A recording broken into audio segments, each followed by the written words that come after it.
a cold stone against his cheek, the taste of blood on his tongue, the roar of thousands of voices crashes against his ears like a wave. Daniel so opens his eyes and sees the sky. Only the sky isn't right. It's blue, too blue. And right in the middle of that sky hangs a translucent panel with white letters. Welcome to Ion. Version 1.00, enjoy the game. Dan blinks. He blinks again. The panel doesn't disappear. He slowly sits down on the pavement and feels something click inside his head. Not fear, not panic. Recognition. He's seen panels like this thousands of times. He's tested panels like this. He's broken panels like this. Only before, they were on a monitor screen. Not in the real sky, above a real square, where real people are screaming and crying and hitting each other for a spot in line at a stone altar. Dan looks down at his hands. Hands like hands. The very same ones. Jeans, sneakers, a crumpled t-shirt with the studio's logo. All the same. Only now, there's another window hanging before his eyes. A smaller one. Name, Daniel So. Level 1. Class, not selected. HP, 100/100. Inventory, wooden club ×1. Bread ×3. Newbie's note ×1. Dan looks at this window and feels his lips stretch into a smile of their own accord. Version 1.0.0. First release. No patches, no hotfixes, not a single bug. Fixed since launch. He'd spent 12 years of his life finding bugs in builds just like this. And someone had just launched an entire world into production on the first version without any beta testing. Dan stands up and looks around. The square is enormous, paved with stone. Surrounding it are Korean-style buildings only 5 times larger. Tiled roofs, lanterns with blue flames. At every corner stand figures in traditional clothing with green icons above their heads. NPCs. Living NPCs. They move and breathe and blink and sell rice from wooden trays. One of them is shouting something about a discount on a starter potion. Dan looks at him and sees what no one else in the crowd sees. The green icon above his head is flashing. Once every 4 seconds, exactly once every 4 seconds. It's a cycle. This isn't natural behavior. It's a scripted animation with a refresh interval, and the interval is a power of 2. Dan notices this automatically, effortlessly, like breathing.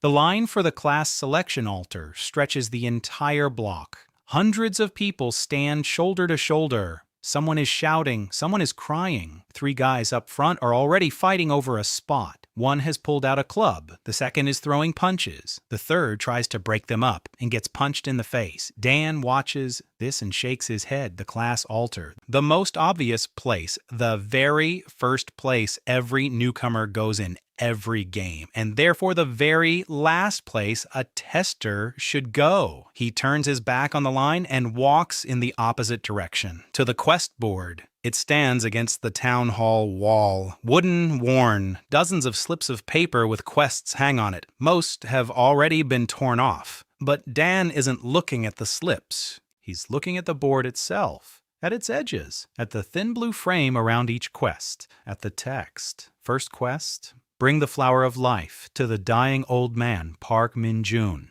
Reward, healing potion. Second quest: bring the flower of life to the dying widow, Park So-yeon. Reward, a protective amulet. Dan reads both. Then he reads them again.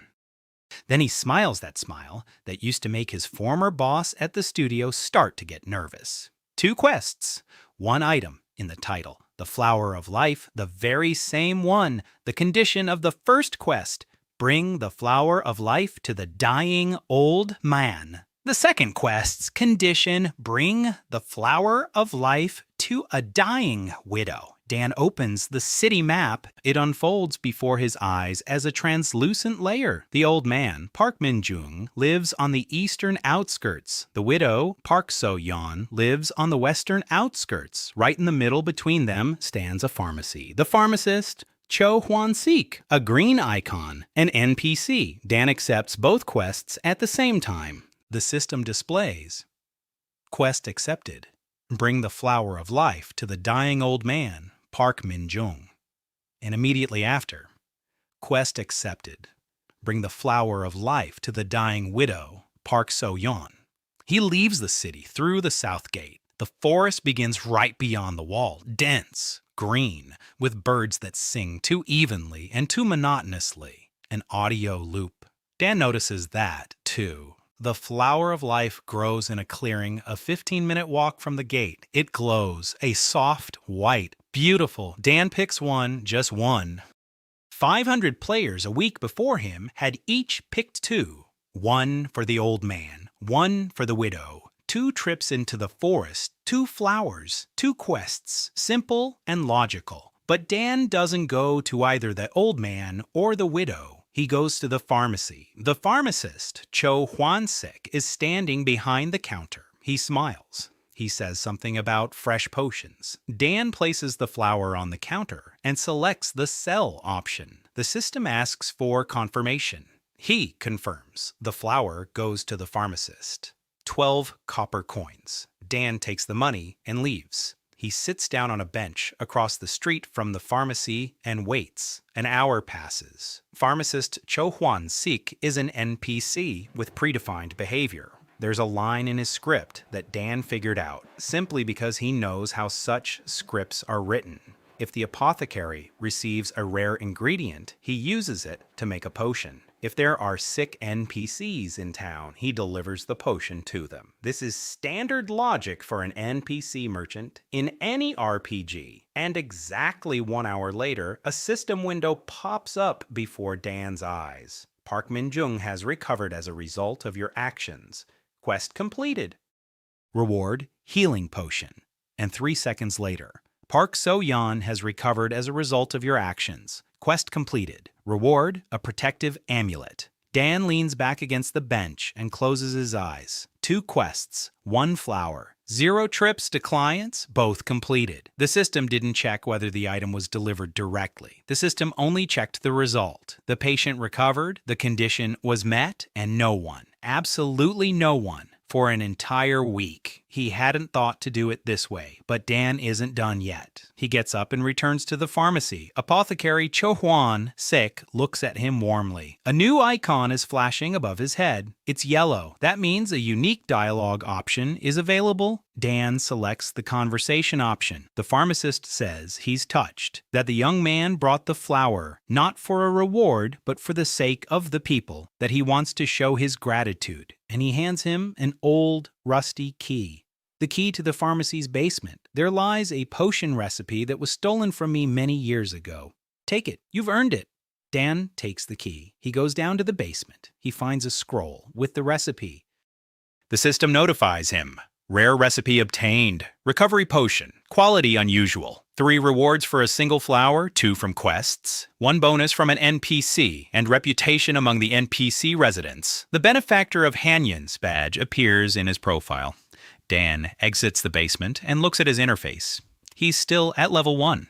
He hasn't chosen a class yet, but in his inventory, he already has a healing potion, a protective amulet, the potion recipe, and 2 copper coins. Not bad for the first hour. He walks back to the quest board. There are still 18 tasks left on it. Dan reads each one, not the description, not the story. He reads the wording of the conditions. Word for word. Kill the wolf in the 3rd quest. Defeat the wolf in the 4th. Different verbs. That means different triggers. Kill means the wolf must die in his presence. Defeat means the damage must be dealt personally. These are 2 different completion conditions, and the system will check them differently. Dan accepts both, and 3 more quests related to the same location. 5 quests for a single zone, all for a single action, if calculated correctly.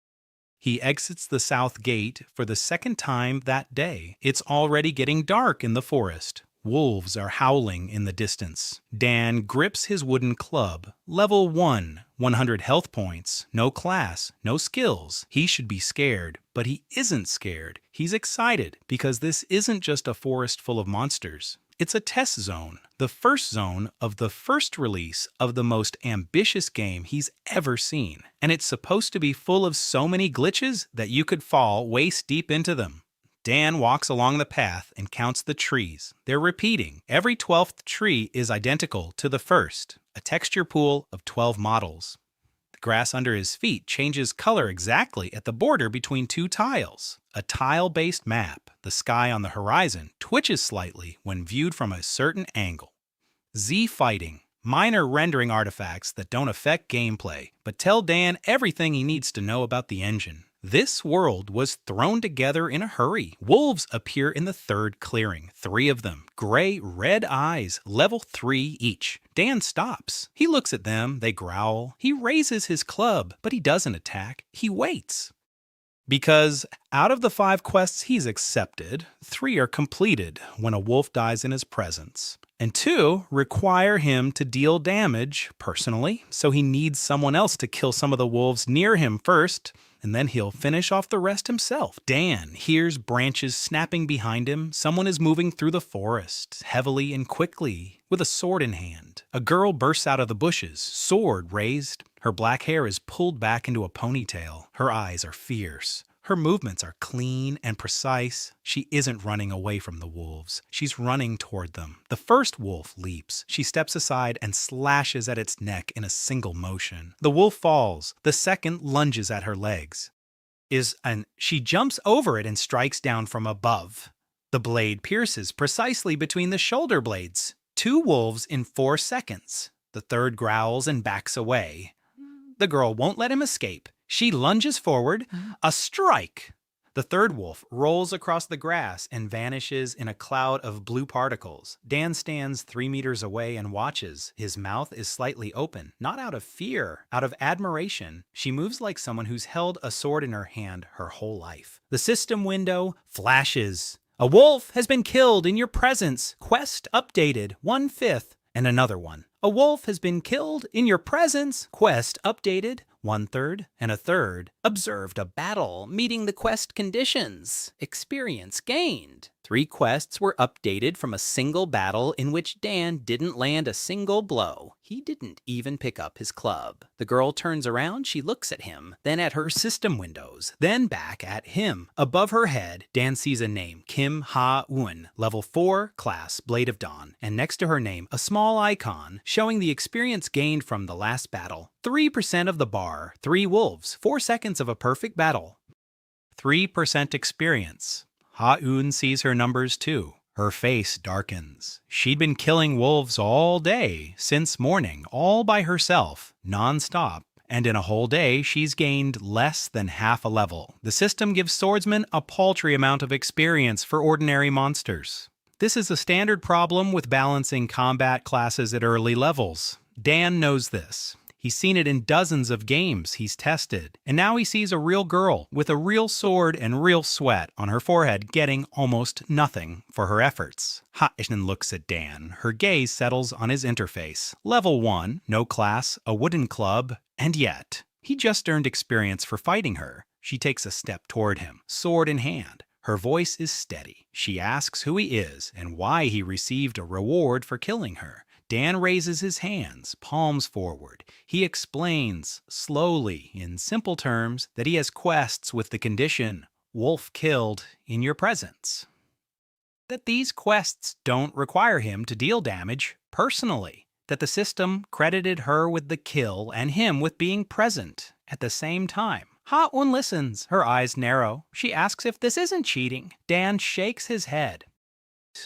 It's not cheating. It's just how the system works. It's just that no one reads the quest conditions all the way through. Ha-eun is silent. Then she says that if she hadn't stopped, he would have kept standing there and gaining experience for her work. Dan nods. Honestly. She grips the hilt of her sword, then suddenly loosens her grip. She asks if he can arrange it so she gets more too. Dan looks at the quest board in his interface, then at her profile, then at the map of the forest. He thinks for 20 seconds and says he can. If she takes the 4 quests he'll name for her and kills wolves exactly at the spots he'll indicate, on the border between 2 quest zones, where the system isn't sure which zone the kill belongs to and counts it toward both. Huh? In stares at him for a long time. Then she asks how he knows that. Dan shrugs and says he's a tester. Ha-eun doesn't understand the word. He puts it more simply. His job was to find bugs in games. She asks what that has to do with their situation. He spreads his arms wide, pointing to the forest, the sky, and the translucent windows. All of this. This is the game, and it's full of bugs. For the next 2 hours, they work together. Hay-in slays wolves. Dan stands nearby and keeps count. He guides her from point to point. Each point lies at the intersection of different quest zones. Each kill counts toward 2 and sometimes 3 quests. In 2 hours, Hayun gains the experience she would normally earn in 3 days. She levels up. Then again, her eyes gradually change. The anger fades. Something else emerges. Not trust, not yet, but interest. When it gets dark, they return to the gates of Hanyang. Dan completes 3 out of 5 quests. The remaining 2 require him to deal damage personally, so he saves them for later. The system dispenses rewards, coins, experience, and 1 item, mapped to the Silver Mine dungeon. Dan looks at the entrance map, a dungeon, the first dungeon in the starting zone. At the gate, he turns to Ha-In and asks if she's ever been in a dungeon. She shakes her head. She says, "You can't go in there alone. You need a party of at least 2. Dan holds up the entrance map and shows it to her. Then he points at himself, then at her. Ha-Yoon says he's a level 1 character, that he'll die in the first room, that she's not going to have to drag his corpse around. Dan says he doesn't need to fight. He just needs to go in and read the interface. Ha-Un looks at him. She's silent. Then she says he's weird. Then she turns around and heads toward the dungeon. Dan follows her. The silver mine begins behind a rocky outcrop east of the gate. The entrance is dark. A chill drifts out from it. The system displays a warning. Silver mine dungeon, recommended level 5. 8, are you sure you want to enter? Dan clicks yes without hesitation. Ha-In enters first, sword at the ready, torch in her left hand. Dan follows her, glancing around. Not at the walls, not at the ceiling, at the interface. He's looking for system elements, icons, hints, triggers, little symbols that appear and disappear at the edge of his vision. The first room is empty. Stone walls, puddles of water, a chest in the corner. Ha-In walks toward the chest. Dan stops her, asks her to wait. He approaches the chest and reads its system description. Chest, contents random. And in small print at the bottom, contents are determined upon opening. Upon opening. Not when the dungeon is generated. Not upon entering. Upon opening. This means the contents aren't fixed. They're generated the moment someone lifts the lid, and if the contents are generated upon opening, they're influenced by the player's current stats. Level, class, active quests, buffs. Dan takes a protection amulet out of his inventory. He equips it. He opens a scroll with a potion recipe. He activates the Benefactor of Kanyan icon in his profile. Each item adds stats to his profile and slightly shifts the drop table. Then he looks at the quest board in the interface. He has an active quest. Search the enemy's body in the silver mine. He accepted it at the entrance, out of pure curiosity, because the wording is strange. Enemy's body, not enemy's corpse, not enemy's remains. Body! A body could be alive. Dan opens the chest. Inside lies a dagger. Miner's dagger. Quality, common. Damage, 8 to 12. Nothing special. But Dan smiles. Because the system gave him a weapon, and that means his profile is already influencing the loot generator. All that's left is to figure out how. They move on. Ha-In leads the way. Dan follows her. 3 rooms, 5 rooms, monsters in each one. Minor goblins, levels 4 to 6. Ha-In cuts them down one by one, cleanly, efficiently. Without any unnecessary movements, Dan stands behind her and collects the loot. And he reads the system messages, every single one, word for word. In the 7th room, they find a door, a large one, made of iron, with a red frame, the boss room. The system displays. Warning. The final enemy of the silver mine, the Mountain Guardian, level 10. Are you sure you want to continue? Ha-In grips her sword. She looks at Dan. He's reading the boss description. Mountain Guardian, Phase 1. 100 to 50% HP, normal attacks. Phase 2.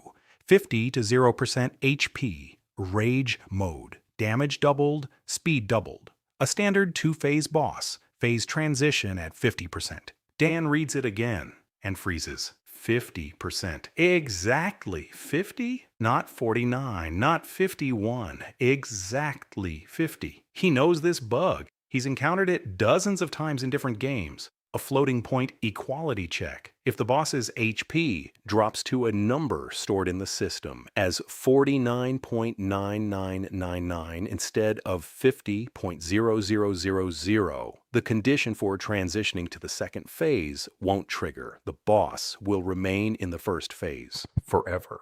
All he needs to do is land a hit that deals exactly enough damage to cross that threshold. No more, no less. Precision is key. Dan looks at the miner's dagger in his inventory. Damage 8 to 12, random spread. No, that won't work. But he has something else, an active quest. Search the enemy's body. Dan clicks Enter to enter the boss room. The Mountain Guardian stands in the middle of the hall. Huge, stone, glowing eyes, level 10. Heian raises his sword and charges into battle. The Mountain Guardian slams his fist into the floor. The ground shakes. Heian rolls to the right and slashes at his arm. The blade strikes sparks from its stone-like skin. The boss's HP is dropping slowly. 95%, 90, 85. Heian works like a machine. Strike, dodge, strike, dodge. Dan stands by the wall and counts, not the hits. Percentages. Each of Heian's strikes takes away about 2 to 3% of the boss's maximum health. The variation depends on exactly where the blade lands. Head, 3%, arm, 2%, body, 2.5%. Dan memorizes every number. 70%, 65, 60, 55? Close! He raises his hand, yells at her to stop. Heian jumps back, looks at him. The boss is at 53%. Dan takes a step forward, pulls a wooden club from his inventory, that very same starter weapon. Damage 2 to 4, the weakest weapon in the game. Heian looks at him like he's crazy. Dan approaches the boss. The Mountain Guardian turns its head. Its stone eyes look down at the level 1 character with a stick. The boss swings. Dan activates the quest. Search the enemy's body. The system window flashes. Quest target detected. The target must be stationary to be searched. Stationary, not dead. Stationary. That's what Dan saw in the wording. Body, not corpse. The system allows you to search a living enemy if it isn't moving. And when the quest is activated on a target, the system prevents the target from moving for 1 second. So the player can perform the search animation. 1 second of stun. For 1 second, the boss freezes. The stone fist stops in midair. Dan strikes with his club. 3 damage. 53 minus 3 equals 50. Exactly 50? No, not exactly. He sees a number in the system window, 49.97%. The club dealt 3.12 damage, not 3.00. Enough. The number crossed the threshold. It's not equal to 50, it's less than 50. The condition for transitioning to the second phase. HP must be 50% or lower, but the system checks for equality. 49.97 is not equal to 50.00. The check fails. The boss comes out of stun. He looks at Dan. He swings again and strikes, but he strikes just like in the first phase. Normal speed, normal damage. Now, the second phase didn't trigger. Dan jumps out of the way. Barely.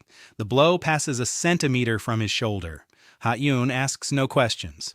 She sees what happened. The boss is at half health, but hasn't gone berserk. He hasn't sped up. He's hitting just like before. She nods to Dan and returns to the fight. 49, 45, 40, 30, 20, 10. Each of Heian's hits deals the same 2 to 3% damage. The boss fights in the first phase until the very end. No rage, no doubled damage, no doubled speed. At 0% health, the Mountain Guardian falls to one knee. Cracks spread across his stone body. He crumbles. Blue particles rise toward the ceiling. The system window bursts with rewards, experience, coins, and item. Mountain Guardian's necklace, quality rare. Defense plus 15, magic resistance plus 10. Dan looks at the necklace, rare. Not common, not uncommon. Rare right off the bat, from the very first dungeon, because the boss didn't enter the second phase, which means the system calculated that the players completed the fight on a difficulty lower than normal. And this is a paradox that the system resolves by increasing the reward's quality. The logic of compensation. Dan had seen this in 7 of the last 10 games he'd tested. Ha-In takes the sword off her back. She sits down on the floor. She's breathing heavily. Sweat is running down her forehead. She looks at Dan for a long time. Then she says that he never once raised the sword, that he cleared the dungeon with a wooden club and his words. That she doesn't understand how that's possible. Dan sits down next to her. He says that anything is possible. You just have to read the fine print. Ha-In is silent. Then she asks if he'll keep traveling with her. Dan thinks for a moment. In a single day, this girl has done more for him than he could have done on his own in a week. She is his shield, his sword, and his only way to deal damage. And he is her map, her compass, and her user's manual for the world. He nods. Ha-In stands up. She holds out her hand. He takes it and stands up. They step out of the dungeon into the night. As way out, Dan notices something. A symbol is scratched into the rock near the exit. Small, almost imperceptible, a circle with a vertical line inside. It looks like a power button, the symbol for turning it on. Dan looks at it and feels a chill in his stomach. He's seen this symbol before on the logo of the mobile game he'd been testing on the last night of his previous life. That very game. The one that put him to sleep forever. He doesn't mention this to Ha-Un. They return to Hanyang. At the city gates, Dan checks the quest board. New quests have appeared while they were away. One catches his eye. Find the egg in the nest at the top of the west tower. No reward is listed. Instead of a reward, there's a question mark. Dan knows what that means. A hidden reward. The system doesn't show what the player will receive because the item is too valuable or too rare to be displayed on the starting board. It's an interface glitch. In a normal development cycle, the QA team would have caught this on the first run-through and forced the designer to either display the reward or remove the quest from the starting board. But there's no QA team here. Or rather, there is one person. Dan accepts the quest. In the morning, he and Ha-Yun head to the West Tower. It's a ruin on the western outskirts of Hanyang. 5 stories, collapsed staircases, monsters on every level. Level 3 bats, level 5 spiders, level 7 stone golems. Ha-Yun clears a path. Dan follows behind and collects everything that glitters. On the 4th floor, he finds another symbol, a circle with a vertical line scratched into the wall in a dark corner. Next to it is an inscription in English, Buildo.9.7 test marker. Dan stands in front of the inscription and feels his heart racing. Buildo.9.7, that's the test build number. It means someone was here before the release, before version 1.00. Someone tested this world when it was still in alpha and left a marker, just like QA testers leave markers in test builds to indicate that an area has already been checked. Dan takes a picture of the inscription, that is, he takes a screenshot using the system interface. He didn't know that feature existed, it just appeared when he thought about it. Another glitch in the interface, the 5th floor, the roof, the wind, the sky, and a nest, a huge one made of branches as thick as an arm. Inside the nest lies an egg the size of a basketball. Its surface is warm. It pulsates slightly. The color shifts from black to gold. System window. Dragon egg, quality, legendary, description. A living egg of an unknown species. Requires warmth and care. Will hatch in 60 days. Legendary. At the starting location, in a quest with no specified reward. Dan picks up the egg. It's warm and heavy and barely fits in his inventory. The system notifies him. Quest completed. Reward, dragon egg, and just below that, attention. Acquisition of a legendary quality item at level 1 has been recorded. This message has been saved to the global log. Dan feels a smile slip from his face. The global log. That means every administrator in the world has just seen the notification.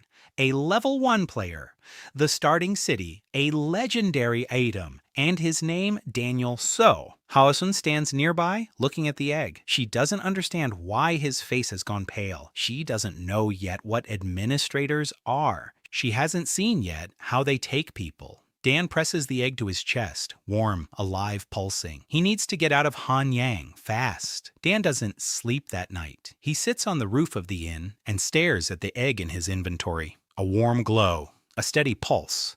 60 days until hatching. But it's not the egg that's troubling him. What's troubling him is a line in the system log that he's rereading for the 12th time. Acquisition of a legendary quality item recorded in the global log. The global log, not the local one, not the server log, global. That means the information wasn't just sent to the administrators, it was sent to every system in the world, to every faction with access to analytics, to every guild with an analyst capable of reading system bulletins. And one of those guilds is called Aurora. Dan knows about it because their recruitment poster is hanging on the town hall bulletin board. Aurora, the continent's strongest guild. We'll protect you. We'll train you. We'll reward you.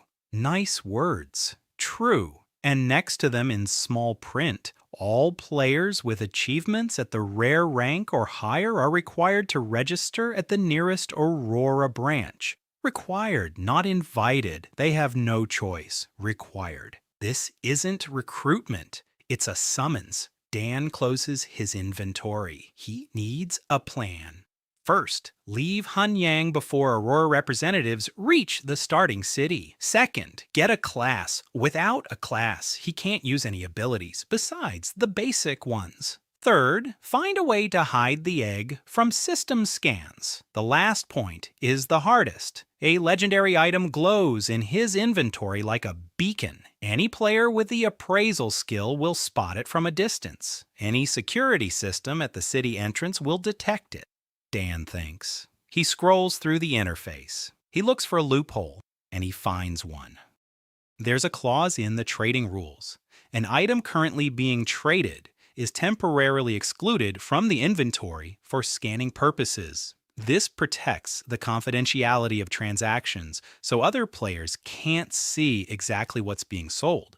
It's a standard feature of any trading interface. Dan opens a trade. He lists the dragon egg for sale. Price, 1 billion gold. A price no one will ever pay. But the egg is now technically in a transaction and invisible to scanners. System window. The item has been listed on the trading platform. Until the transaction is completed or canceled, the item is hidden from the open inventory. Dan exhales. It works. In the morning, he goes to the class altar. The line hasn't gotten any shorter overnight, but Dan doesn't get in line. He walks around the altar and looks at it from behind. A stone pedestal, runes on the sides, a glowing sphere on top, and on the back wall, a small interface, a service menu. For maintenance, like the service panel on the back of an ATM, Dan taps it. The system displays text, service access. For authorized personnel only, enter code. The code. Dan doesn't know the code.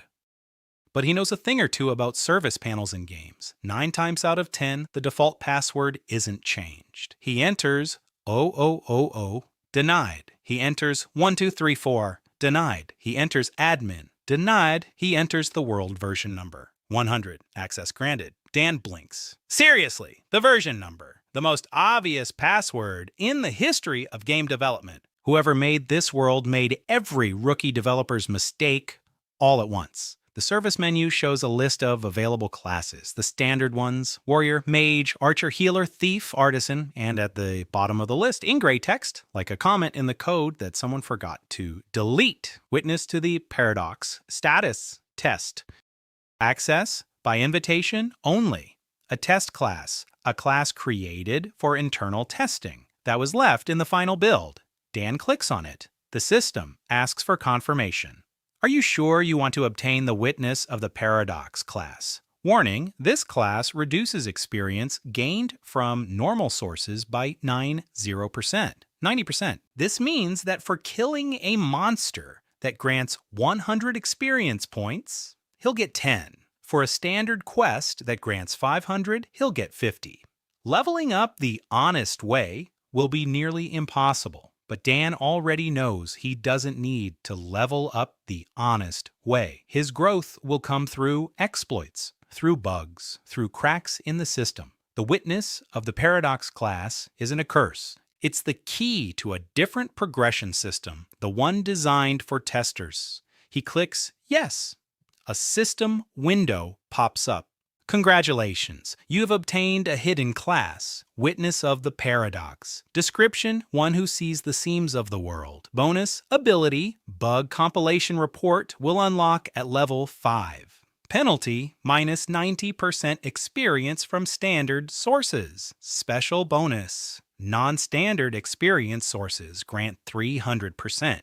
Dan rereads the last line 3 times. Non-standard experience sources grant 300%? Non-standard, meaning anything other than the usual and quest completion. Tricks, combinations, exploits.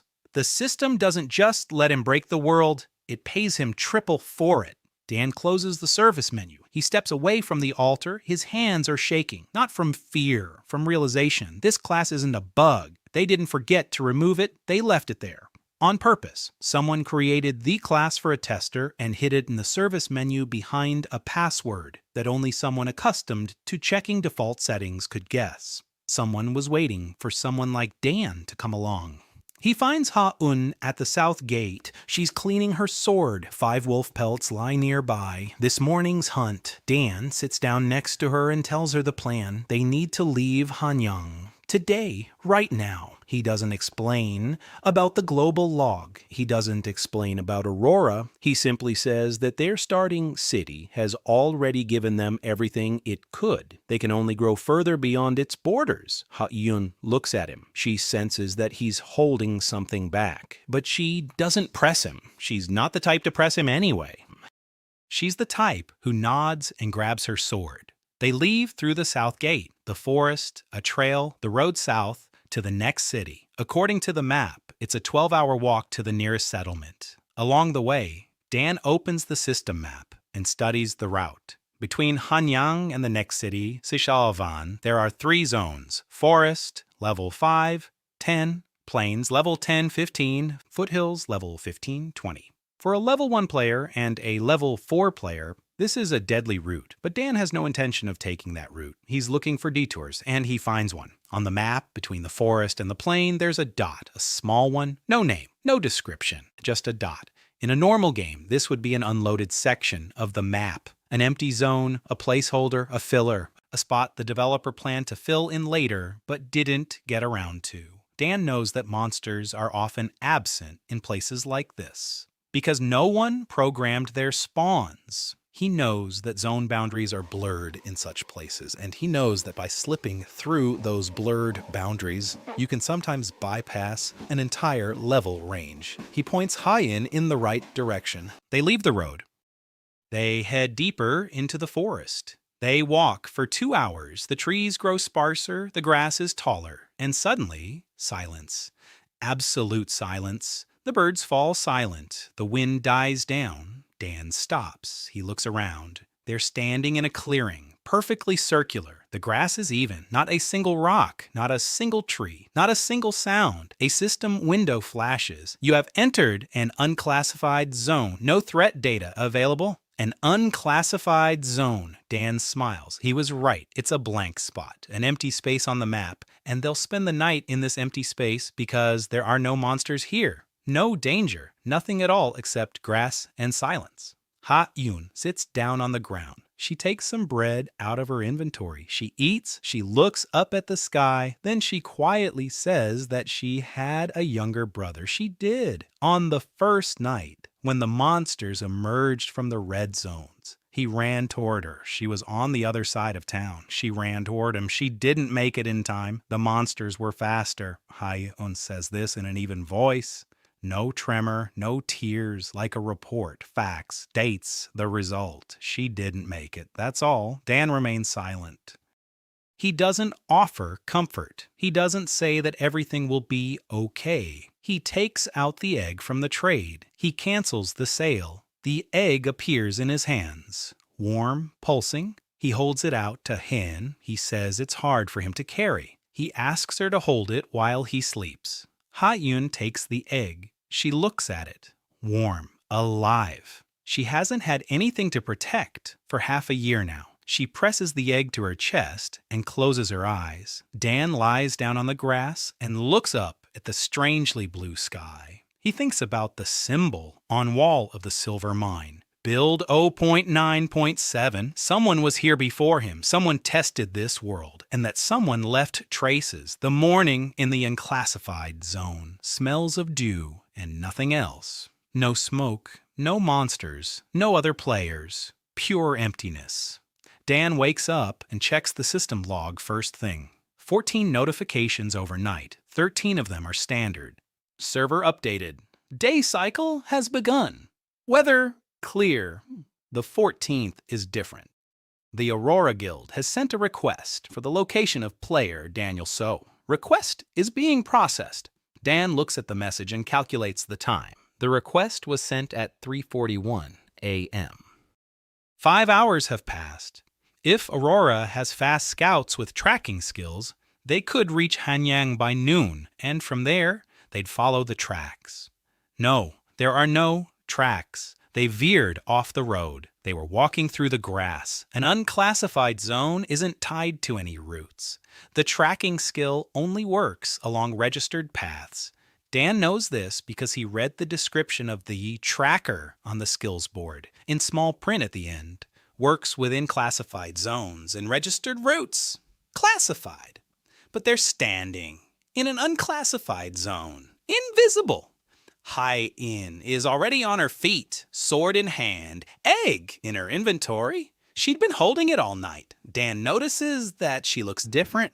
Not rested, not refreshed, but a little softer, as if something inside her had stopped tightening. They keep going south through the unclassified zone. 2 hours of empty grass and silence. Then the zone ends. The border is marked by a thin red line on the ground, visible only through the system interface. Beyond the line lies a plane, level 10 to 15. For levels 1 and 4, this is an instant death zone. Dan stands before the line and thinks. A direct path across the plane is impossible, but there's another option. He opens the map and looks for another dead end. He finds it. Not a dead end. Something more interesting. At the border between the plain and the foothills, there's a marker. NPC Caravan, route Hanyang Sylvan. Schedule every 72 hours. A caravan, an NPC caravan. One that travels along a route through dangerous zones. With guards, with system protection, and with a rule that Dan finds in the caravan's description. Players may join the caravan for a fee of 50 silver. While traveling as part of the caravan, players are considered peaceful and will not be attacked by monsters of a level lower than that of the security commander. Security commander's level 25. Plains monsters 10, 15, foothills 15, 20, all below 25. All safe. For 50 silver, you can travel the entire way from the plains to Sylvan without a single fight. But Dan doesn't have 50 silver. He has 12 copper. 100 copper equals 1 silver. He's 40 times short of what he needs for the caravan. Ha In is silent. Then she says she can sell some wolf pelts. 5 of them. Each is worth 3 silver. That's 15 silver. Plus the coins from the dungeon, 8 silver. Total, 23 silver and 12 copper. Less than half the amount needed. Dan flips through his inventory. A healing potion, a protective amulet, a potion recipe, the Mountain Guardian's necklace, a miner's dagger. He can sell everything except the necklace. Ha In wears the necklace. She needs it. But even if he sells everything, he won't make 50 silver. He's about 10 short, Dan thinks. Then he opens the trading interface, not to sell, but to read. He studies the pricing rules and finds a line. The price of an item is determined based on current supply and demand on the trading platform. Current, not fixed. Current. That means the price changes. If no one is selling healing potions, the price of healing potions goes up. If everyone is selling wolf pelts, the price goes down. Dan checks the platform. Wolf pelts, 247 lots. Price, 2 silver, 80 copper per item. Below face value, because every newbie in Hanyang kills wolves and sells their hides. Healing potions, 3 lots. Price, 15 silver, 3 times the face value. because few people get potions at the early levels. Dan looks at his inventory. He has a potion recipe. He has the ability to craft potions. He needs ingredients, herbs, which grow in the forest beyond Hanyang. He just left there. Going back is dangerous, but in the unclassified zone they passed through, there was grass. Ordinary grass. No system description, or Dan turns around and runs back toward the border of the unclassified zone. Ha-In runs after him. He plucks a bunch of grass. There's no system description, just grass. But Dan pulls out the recipe and opens it. He reads the ingredients. Any plant with healing properties. Any. Not healing grass. Not grass of life. Any plant with healing properties. The wording is as broad as possible.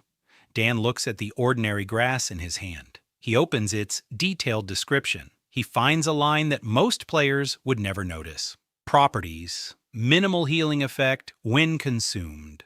Minimal healing effect. This is a technical note. Every edible plant in any RPG has it, even ordinary grass, because developers assign a basic set of properties to all objects in the plant class and forget to remove the entry about healing. The minimal healing effect is 0.01% of HP negligible. Useless, but technically it's a plant with healing properties. Dan picks the grass. He opens the crafting interface. He places the grass and the recipe in the crafting window. The system processes. A loading bar appears. Done. Created. Recovery potion. Quality. Low. Effect. Restores 5 HP. 5 HP from ordinary grass. The potion is lousy, but it's a potion, and it sells for 4 silver each on the marketplace, because even a lousy potion is better than no potion at all. Dan picks the grass again, and again. In an hour, he creates 12 potions from free herbs in the unclassified zone. He lists them on the marketplace for 3 silver each, slightly below market price. The first 3 sell within 10 minutes. By the end of the second hour, all 12 are gone. 36 silver plus what they already had. 59 silver and 12 copper. More than they need. Ha-Min looks at him. There's something new in her eyes. Not admiration, not fear. Something in between. She says he just made money out of thin air from the herbs growing right under their feet. Dan shrugs. He says the grass has always grown under their feet. It's just that no one had read the description all the way through. They return to the edge of the plain. They wait for the caravan. It appears 4 hours later, 10 wagons, 20 NPC guards, the commander, level 25, a large man in chain mail, a stern face. Dan pays 50 silver for the 2 of them, 25 for himself, 25 for Ha-In. The commander nods. They get into the last wagon. The wagon creaks and shakes, but it's warm inside and safe. Monsters roam the plains in the distance. They watch the caravan. They don't attack. The system's defenses are working. Dan sits in the wagon and looks out at the plain through a gap in the tarp. Vast, green, with distant mountains on the horizon. Beautiful. If you forget that every hill might hide a level 20 monster. Ha-In is asleep, her sword in her arms. The dragon egg in her inventory pulses steadily. Dan opens the system log and begins to write everything he's found. All the glitches, all the bugs, all the exploits. Not for himself, for the future. When he reaches level 5 and unlocks the bug report ability, he'll need a list. A long and detailed one. Every bug is a lesson. Every exploit is a reward. Every hole in the system is a step forward. But every report sent is alerts the administrators. And that means every step forward is a step closer to those who erase people from the world's memory. The caravan moves across the plain. Night falls quickly. The guards light their torches. Monsters howl in the darkness. Somewhere far beyond the horizon, the red zone flickers. Dan closes his journal and shuts his eyes. Tomorrow, they'll be in Sylvana, in a new city, with new quests, with new vulnerabilities, and with Aurora, who's already searching for him all over the continent. The wagon creaks. Ha-Yun breathes steadily. The egg pulses. Dan drifts off to sleep. He dreams of the office, the monitor, coffee, and a line in the bug tracker that he didn't have time to close. Critical error in the tutorial. Status, open, assigned Daniel So. He opens his eyes in the middle of the night. The wagon sways. He can't see anything beyond the tarp, but he hears a voice. Quiet, steady, not human. The voice says one word, his name, Dan, and then it falls silent. He lies in the darkness. His heart is pounding. His hands are cold. The voice doesn't repeat itself. Maybe it was his imagination. Maybe it was the wind. Maybe it was the system. Dan doesn't move until morning. The caravan enters Sylvan at dawn. The city is different. Not made of stone like Hanyang, but of wood, log walls, towers of dark oak. The streets are covered in sawdust. It smells of resin and smoke. The NPCs here are dressed in leather jackets and fur capes. A sign hangs above the gates. Sylvan, City of Crafts, Zone Level 10 to 20, Population 12,400. Dan jumps down from the wagon and immediately opens the system interface. He checks his notifications. A new message. Request from the Aurora Guild regarding the whereabouts of player Daniel So. Status. Search ongoing. Search area expanded to the adjacent zones of Hanyang. The adjacent zones of Hanyang. They're still looking for him there. Not here. The caravan leaves no trace in the system because NPC routes don't log passengers. Another design flaw. Dan exhales. They have time. A little. Ha-Yun stands nearby, surveying the city. Her hand rests on the hilt of her sword. A habit. She doesn't let her guard down in new places. Dan walks over to the quest board. It's bigger here than in Hanyang. 2 meters high, 3 meters wide. The sheets are denser. The quests are more difficult. The levels are higher. But Dan isn't reading the quests. He's reading the board system itself. And he notices something. In the upper right corner of the board, a tiny icon is flashing. An envelope, mail. The quest board has a mail system. Dan clicks on the envelope. A list opens. Unread announcements for players in the Sylvan Zone. 14 messages. 13 are standard, monster warnings, announcements about sales, recruitment posters from small guilds. The 14th one is different. Looking for a team. Class, Reality Coder, Level 8, Specialization, System Analysis, and Anomaly Visualization. Requirement, the group leader must not be affiliated with major guilds. Contact, Yun Minji, 3 Stumps Tavern, Room 7. Dan reads it again. Reality Coder, a rare class, very rare. Visualization of anomalies, that means she sees what's hidden. Glitches, errors, desync echo. And the condition must not be affiliated with major guilds. She's deliberately looking for independence. Dan shows Ha-Eun the ad. She reads it and shrugs. She says they need help. Dan nods. The 3 Stumps Tavern is located in the central square. The name is literal. The building is constructed around 3 enormous stumps, left over from ancient trees. Inside, it's warm and dark. It smells of roasted meat. Behind the bar, an NPC bartender is polishing mugs. Dan goes up to the 2nd floor. Room 7. He knocks. Silence. He knocks again. A voice from behind the door, sleepy, irritated, asks who it is. Dan replies that he saw the ad, that he isn't part of a guild, that he needs someone who can see anomalies. Silence. A long one. Then the lock clicks. The door opens.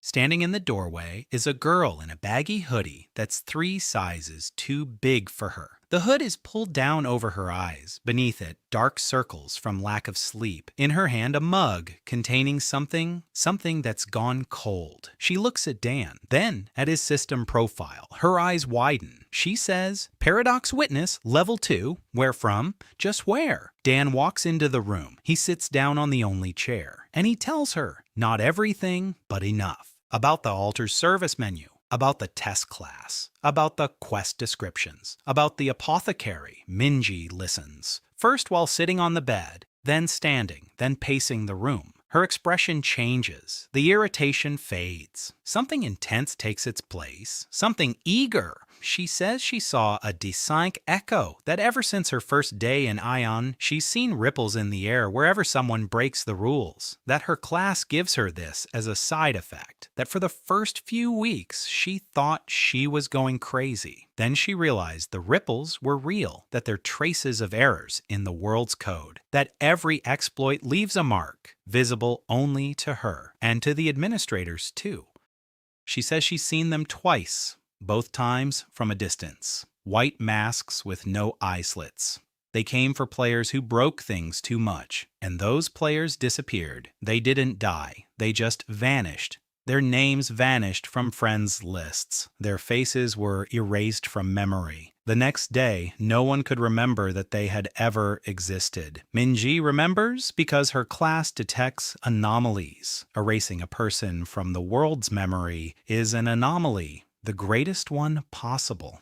She sees it as a huge black stain where the person once stood. The stain doesn't disappear for weeks. DN listens. The chill in his stomach returns. He knew about the administrators. He'd heard rumors. But hearing rumors and hearing from an eyewitness are two different things.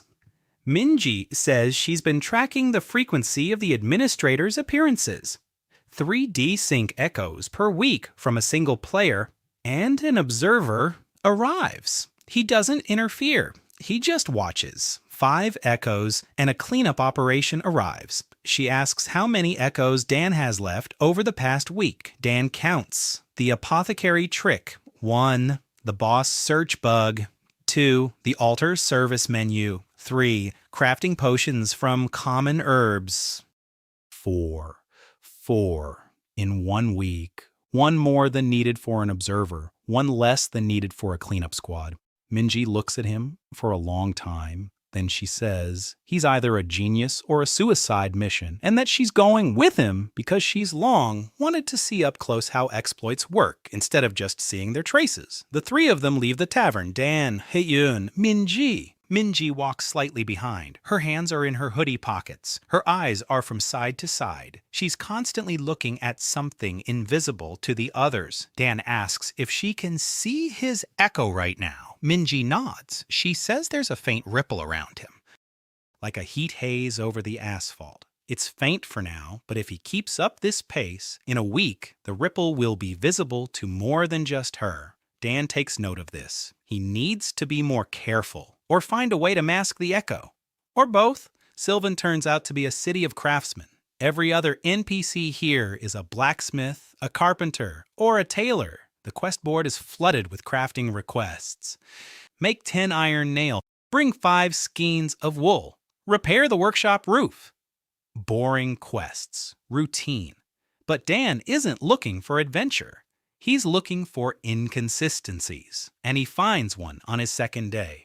The quest, Repair the Clock at City Hall, requires the Engineer class and Tier 3 tools.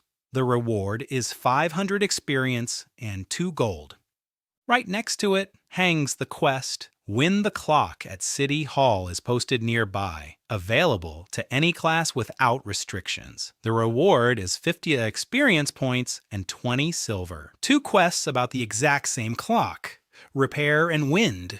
Different conditions, different rewards, but it's the same clock. And if you wind a clock that hasn't been repaired, it will still show the time. It's not accurate, but it will show the time. And the Winded Up quest checks only one condition, that the clock is running. Not that it's running correctly, just working. Dan climbs up to City Hall. He finds the clock mechanism. Huge, rusty, broken. The gears are jammed. The spring has snapped. It's impossible to fix this without the engineer class. But winding it up, Dan grabs the winding key and turns it. The mechanism creaks. The hands jerk. The clock starts ticking off. Wrong. It shows midnight instead of noon, but it's ticking. A system window pops up. Quest completed. The town hall clock has been wound. Reward, 50 experience points, 20 silver. And a second later, another window appears. Non-standard quest completion recorded, Paradox witness class bonus, experience times 3, total 150 experience.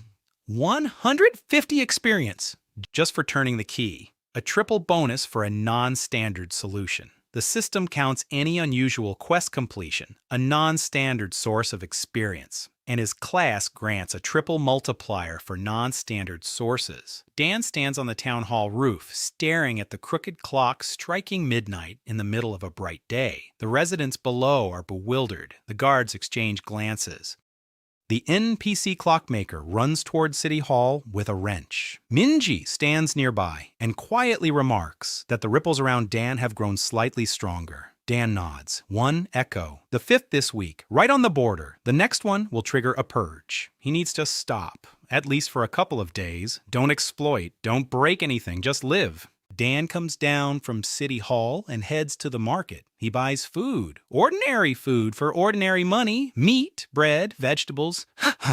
In looks at him in surprise. He's cooking over a fire behind the tavern, a simple stew. Minji sits down next to him and asks what he's doing. Dan says he's eating. Minji says he could find a glitch in the food system and eat for free. Dan replies that sometimes you just need to eat soup and not look for glitches in the soup. Minji snorts, but she takes a bowl. 3 days without exploits? For 3 days, Dan lives like an ordinary player. He eats, he sleeps, he takes on simple quests. Bring some firewood, deliver a letter, gather 10 mushrooms. Each quest gives him pitiful crumbs of experience. 5 points, 8 points, 3 points. Minus 90% from the base value. The Paradox witness class punishes him for playing fair so harshly that in 3 days, he doesn't even gain a 1/10 of a level. Minji watches for ripples. On the 2nd day, she says the echo is fading. On the 3rd, she says the background is clear. The observer didn't come. The cleanup team didn't come. Dan waited long enough, but those 3 days gave him something else. Time to think. He sits in the tavern and rereads his system log. Every entry, every exploit he found, every inconsistency he noticed, and he sees a pattern. The bug with the apothecary, the bug with searching a living enemy, the bug with the service menu, the bug with crafting from any plant. They're all too clean, too neat.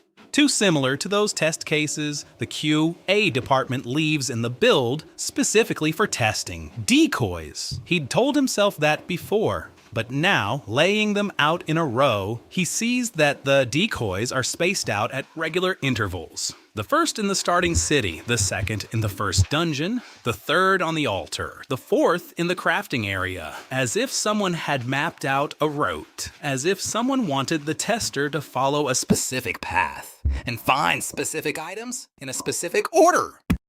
Dan closes the log. He doesn't like this feeling, the feeling that he's being led. On the 4th day, the echo has completely faded, and Dan comes out of pause mode. But more cautiously. More carefully, he chooses not the most obvious exploit, but the quietest one.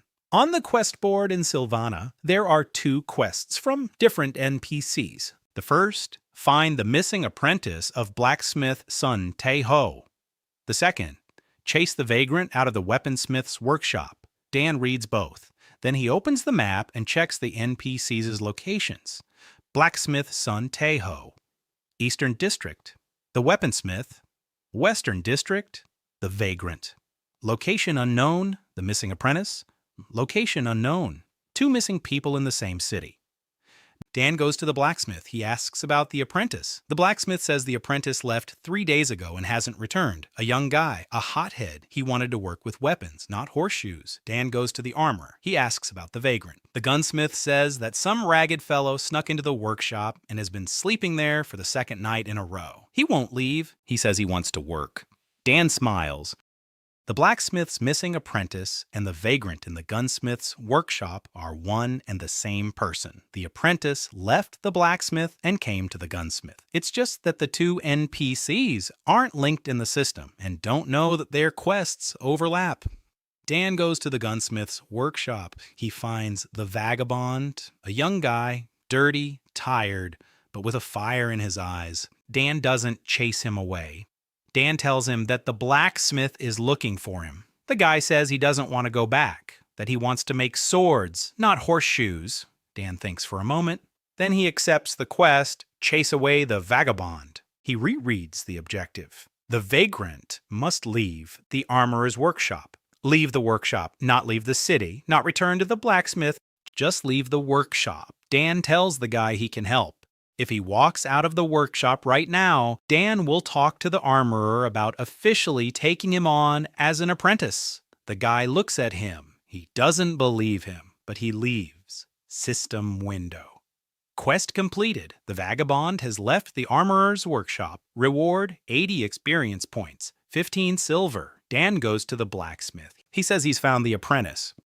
That he's alive. And, well, that he's in the armorer's workshop. The blacksmith asks why he's there. Dan tells the truth. The guy wants to make swords. The blacksmith remains silent. Then he nods. He says he understands. System window. Quest completed. The missing apprentice has been found. Reward 120 experience, 30 silver. Bonus, reputation with Sylvan's masters has increased. Then Dan goes to the armorer. He says that the vagabond is actually the blacksmith's apprentice, that the boy is talented, that he wants to work with weapons. The armorer thinks for a moment. Then he nods. System window. Hidden quest completed. Reuniting the masters. Reward weapon oil recipe. Quality rare. 3 rewards. 2 quests plus a hidden bonus. 1 echo weak. Minji says the ripple is almost imperceptible. Because Dan didn't break the system. He bypassed it. The difference is subtle but important. To break it means to force the code to do something it isn't supposed to. To bypass it means to use the code exactly as it's written, but not as intended. A bypass leaves fewer traces. Dan takes note of this.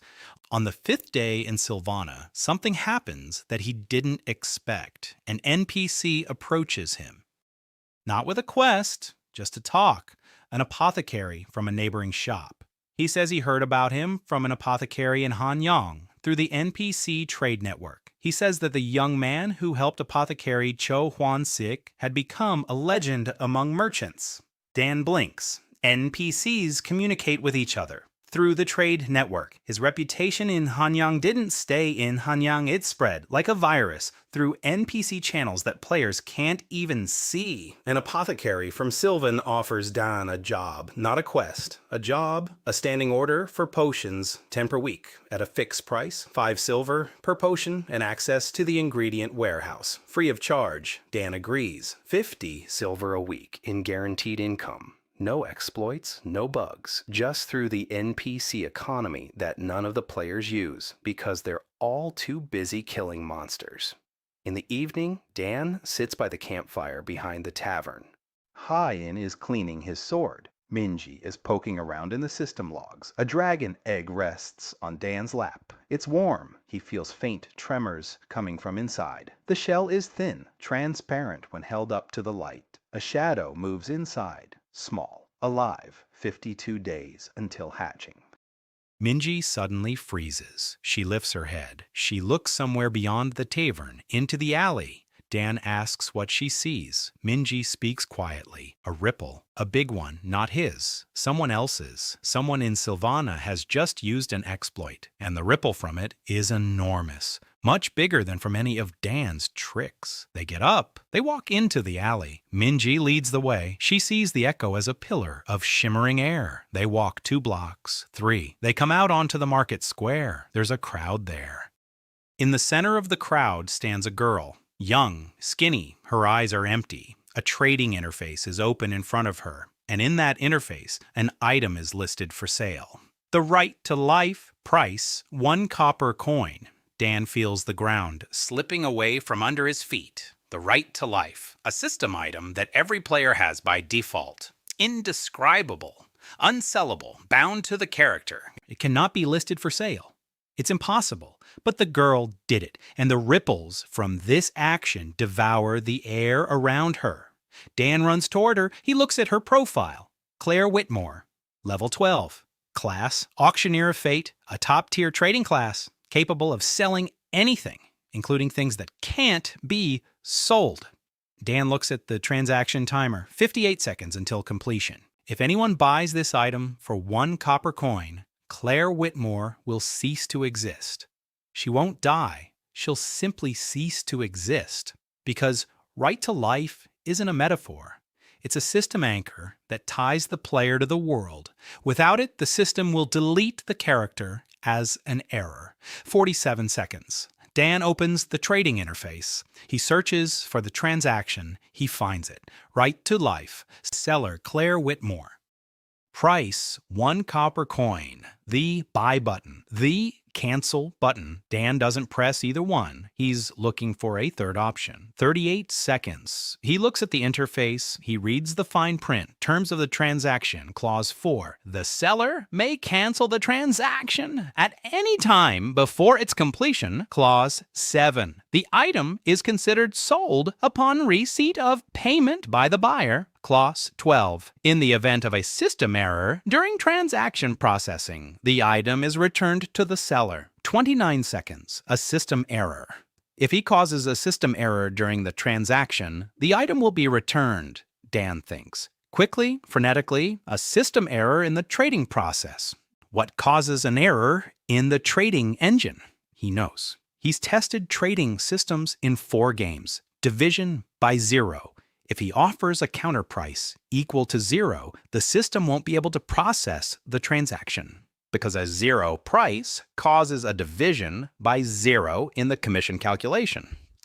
18 seconds. Dan clicks Offer Your Price. He enters 0. He confirms. The system freezes. The trading window flashes. A red box appears. Transaction processing error. Transaction canceled. Item returned to the seller. The item Right to Life returns to Claire Whitmore's inventory. The ripples around her fade, not instantly, slowly, like a dying wave. Claire stands in the square. She looks at her hands. She looks at Dan. There's nothing in her eyes, emptiness. Dan takes a step toward her and says he needs a merchant, not her life, not her death. A merchant, a man who knows how to sell anything, because he's about to have to sell things that can't be sold. Claire looks at him. For a long time, then her lips tremble. She asks why. Dan says he has a dragon that's about to hatch, and he'll need a lot of meat. And someone has to negotiate with the butchers because he's terrible at negotiating himself. Claire snorts. It's not laughter, but it's the first sound she's made in the last hour besides silence. Minji stands behind them and quietly says that the ripples from the canceled deal are massive, that the administrators will definitely notice, that they're in trouble. Dan nods. He knows. They're running out of Sylvan at night, not on the road, through the woods. Min-ji leads the way because she can see the ripples from the echoes and knows which direction they're spreading. The administrators will come to the source of the ripples, so they need to get as far away from the source as possible. Claire runs in silence. Her steps are heavy, uncertain. She's not a fighter, not a runner. A hedge fund analyst from Boston in a body that 12 hours ago tried to take its own life. Ha-yeon stays close to her, holds her by the elbow when she stumbles. She says nothing. She just holds on. They run for 2 hours. Then they walk. Then they fall into a ravine and lie in the darkness, listening to the night. Minji whispers that the ripples behind them have grown stronger. Someone has come to Sylvan's trading floor. Someone in a white mask. Dan closes his eyes. He counts. His counter is the echo counter, 5 over the past week. They scattered over 3 days, then 1 from the clock trick, 1 from the hidden quest with the student, and now an explosion from Claire's canceled deal. 3 in 2 days, plus the residual background noise. Minji says his overall ripple level is currently at a 4. 1 more echo, and the cleanup will come. For him personally, so it's out of the question. Not a single exploit, not a single bug, not a single clever move. Not until the ripples subside. They're spending the night in a ravine. It's cold, no campfire. Light attracts monsters. Dan is sitting with his back against a tree root. The egg is on his lap. It's warm, the only source of heat on this cold night. Claire is sitting across from him. She's not sleeping. She's staring at the egg. Dan asks where she got her Auctioneer of Fate class. Claire answers quietly. She says that before the beginning, she worked at a hedge fund. She analyzed markets. She bought and sold derivatives. When the world became a game, the system gave her a class based on what she did best. Selling anything to anyone at any price, including things that have no price. Her class allows her to put any item in her inventory up for auction, any item, without restrictions, system items, bound items, even the right to life, which is locked away for good for an ordinary player. This isn't a bug, it's a class feature, one that the system gave her. Knowing what she's capable of, Dan listens and thinks. The system gave her a tool for self-destruction as a class ability. This is either a monstrous design flaw or deliberate cruelty. He asks what happened to her family. Claire is silent for a long time. Then she says her husband and daughter were in Boston. When the world changed, Boston became a city called Greyhaven, a level 30-40 zone.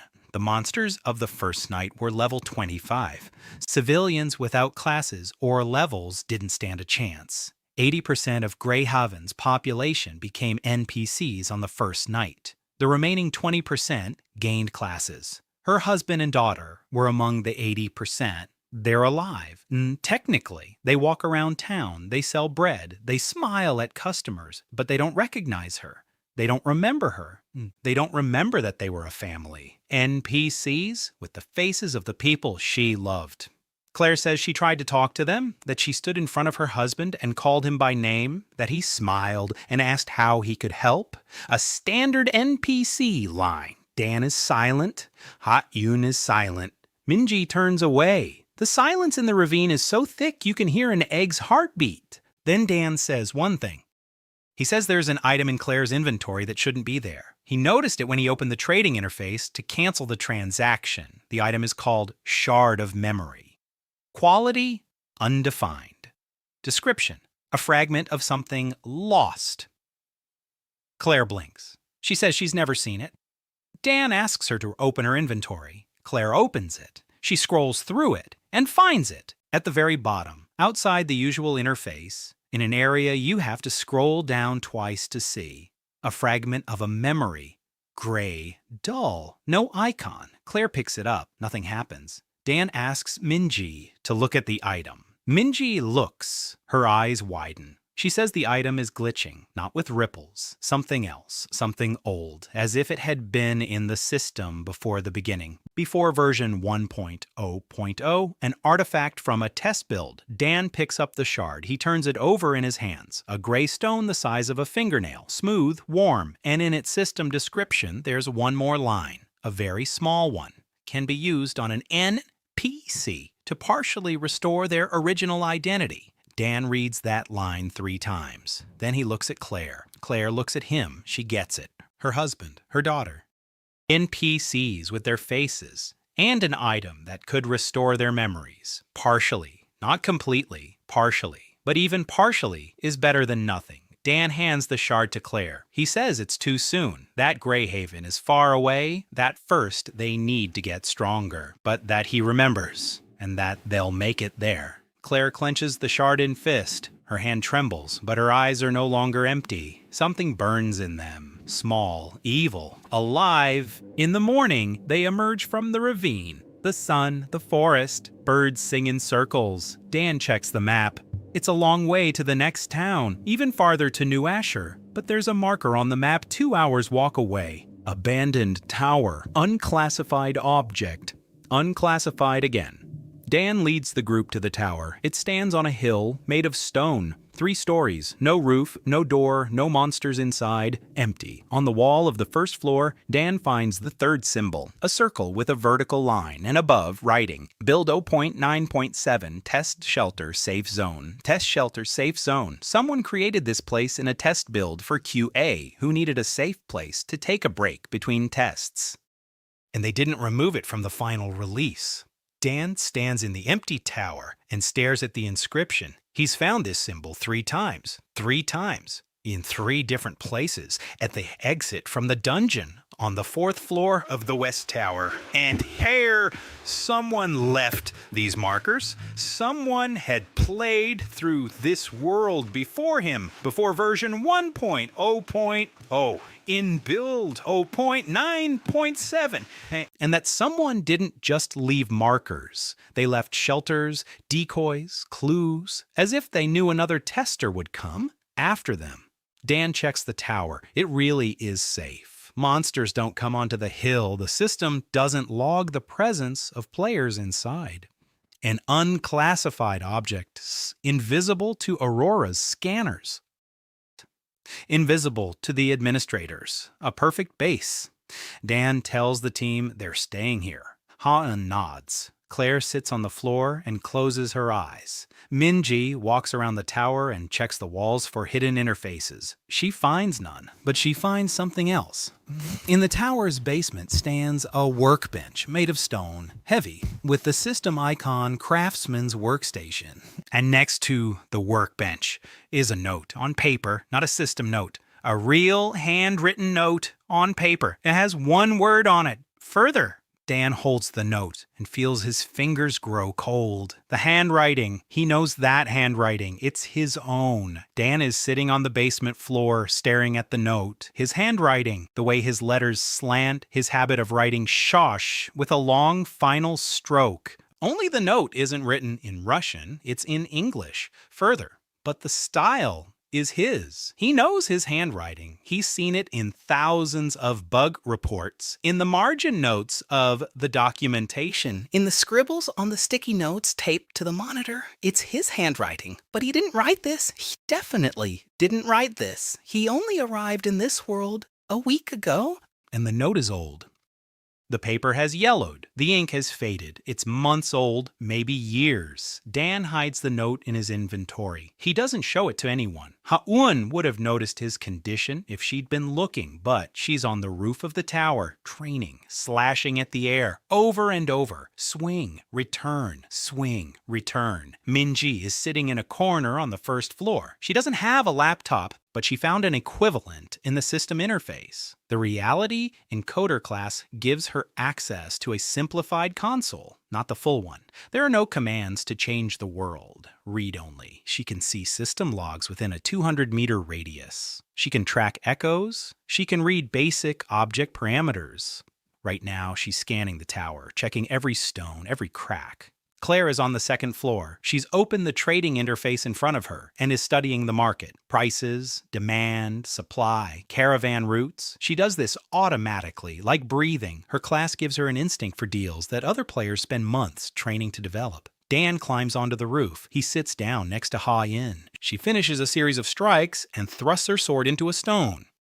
She's breathing heavily. Sweat beads on her forehead. Dan is silent. Then he says he wants to do something for her. Ha-eun looks at him. He says he knows about her brother, what she told him on their first night, that she didn't find the body, that she couldn't say goodbye. Ha-eun freezes. Her face hardens. She says she doesn't want to talk about it. Dan nods. He says he won't pressure her, but if she ever wants to, he found a ritual in the system. A farewell ritual, a quest for swordmasters of the Dawnblade class. Farewell to the fallen. Requirements: name the deceased. Plant the sword in the ground. Recite the incantation. The system will create a temporary image, not a resurrection, not a summoning, just an image for 30 seconds so you can say what you didn't have time to say. Ha-eun is silent for a long time. Then she says her brother's name was Kim Jun-ho. That he was 14, that he loved to draw dragons. She says this, and her voice breaks.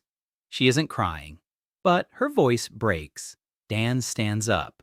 He says the ritual can be performed at any time, whenever she's ready. He leaves. He goes downstairs. His hands are shaking, because he lied.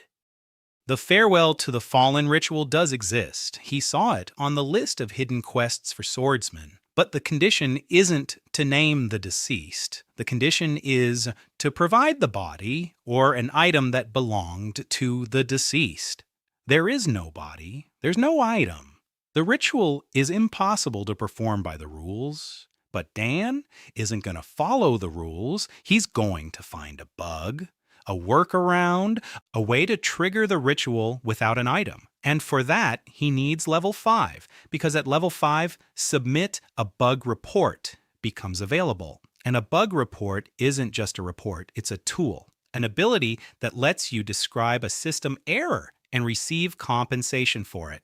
If he can describe the error within the context of the ritual, if he can prove to the system that the provide an item condition doesn't account for a situation where the body has been destroyed by monsters and no items remain. If he can show that this is a design flaw, the system is obligated to process the bug report and provide compensation. And there can only be one form of compensation for a bug in the ritual, completing the ritual without conditions. Dan needs level 5. He's at level 2 and has a 90% experience penalty for normal actions. He needs non-standard sources, lots of them, quickly and quietly, without a trace. For the next 2 weeks, the team lives in the tower.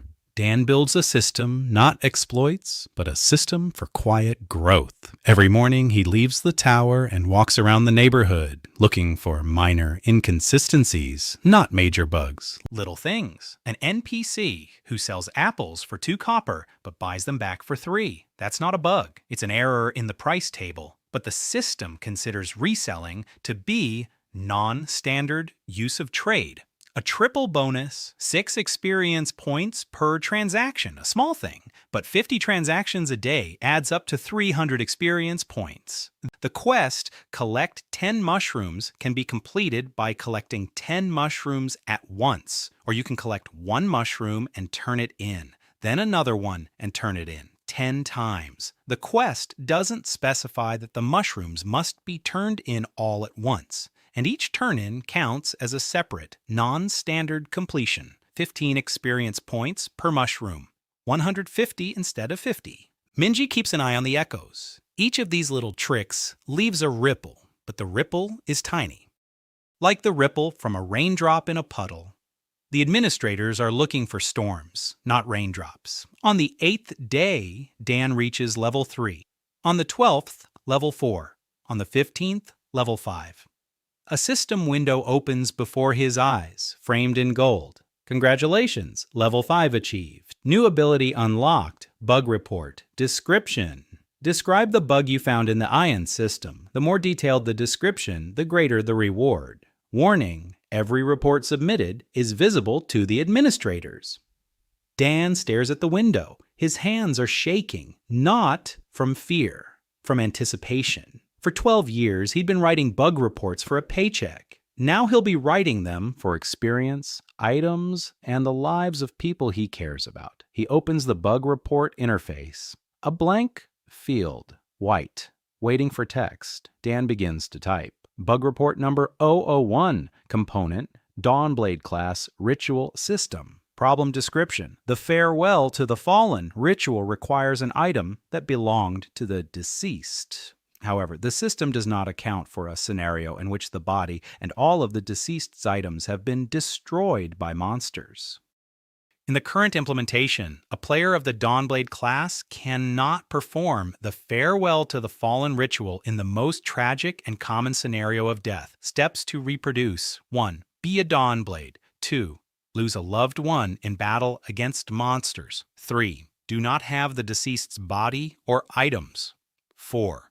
Attempt to activate the farewell to the fallen ritual. Expected result. The ritual should provide an alternative condition for cases where an item is missing. Actual result. The ritual cannot be initiated. Priority. Critical. Impact. The emotional design of the ritual is completely undermined for the users who need it most. Dan rereads it. He refines the wording, makes it more precise, more detailed, just like a real bug report.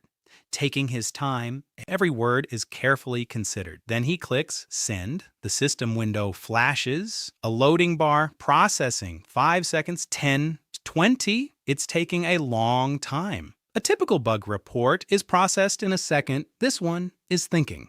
30 seconds. The system window changes color from white to gold. Bug report accepted. Rating, critical. Description quality, Exceptional. Reward, 2,000 experience points. Item, Seal of the Witness. Usage, a one-time key to bypass one condition in a single ritual. Dan looks at the item in his inventory, Seal of the Witness, a key, bypass one condition of a single ritual. This is exactly what he needs. The system didn't fix the bug, it can't. It's a design flaw. But it did offer compensation, a workaround for the one who pointed out the problem. Dan clutches the seal in his hand. It's warm like a dragon's egg, like everything in this world that matters. Dan climbs onto the roof of the tower. Hayun is sitting on the edge. Her legs are dangling. Her sword lies nearby. She's watching the sunset, an orange sky. The clouds are lit from below. It's beautiful. If you forget that this sky isn't real, or that it is real, no one knows anymore. Dan sits down beside her. He takes out the witness's seal. He places it on the stone between them. Hayun looks at the object, then at Dan. He says he's found a way that the ritual can be performed without a body, without an object, using the seal. Right now, Ha-In doesn't move for a long time, a minute. 2. Then she takes the seal. She takes the sword. She stands up. She walks to the center of the roof. She thrusts the sword into the stone between the slabs. The blade goes in a third of the way and stops, straight, like a cross. Ha-Yun places the seal on the hilt. A system window appears. Ritual, farewell to the fallen. Requirement, an item belonging to the deceased. Status, not met. Alternative requirement, the witness's seal. Status, accepted. Enter a name. Ha-Un says the name, Kim Jun-ho. The air in front of her trembles, it thickens, it becomes dense, and from this density, a silhouette emerges. A boy, 14 years old, slender, tousled hair, school uniform. He stands before Hae-in and looks at her. He doesn't speak, he doesn't move, he just stands there. 30 seconds. The timer ticks in the corner of the system window. 30, 29, 28. Ha-Un takes a step toward him. She reaches out her hand. Her fingers pass right through his cheek. He isn't solid. Light. A memory. A projection. 22. 21. 20. Ha-Un says something. Quietly. Dan doesn't hear her. He doesn't try to hear her. It's not for him. 15. 14. 13. She stands before her brother and speaks. Her shoulders shake. But her voice doesn't falter. She speaks evenly. Like a report, like an oath. 8, 7, 6. The boy's silhouette turns his head slightly, as if he hears, as if he recognizes. 3, 2, 1. The silhouette fades away. Particles of light rise upward and fade into the sunset sky. Ha-Yun stands there. The sword is in the stone, an empty rooftop. And then she falls to her knees and cries. For the first time in half a year, Dan sits on the edge of the roof and doesn't turn around. Down below, Minji and Claire hear her crying. They don't come up, they understand. 10 minutes later, Ha-Yun wipes her face. She pulls the sword out of the stone. She walks over to Dan. She sits down next to him. She's silent. Then she says one sentence. She says she'll follow him anywhere.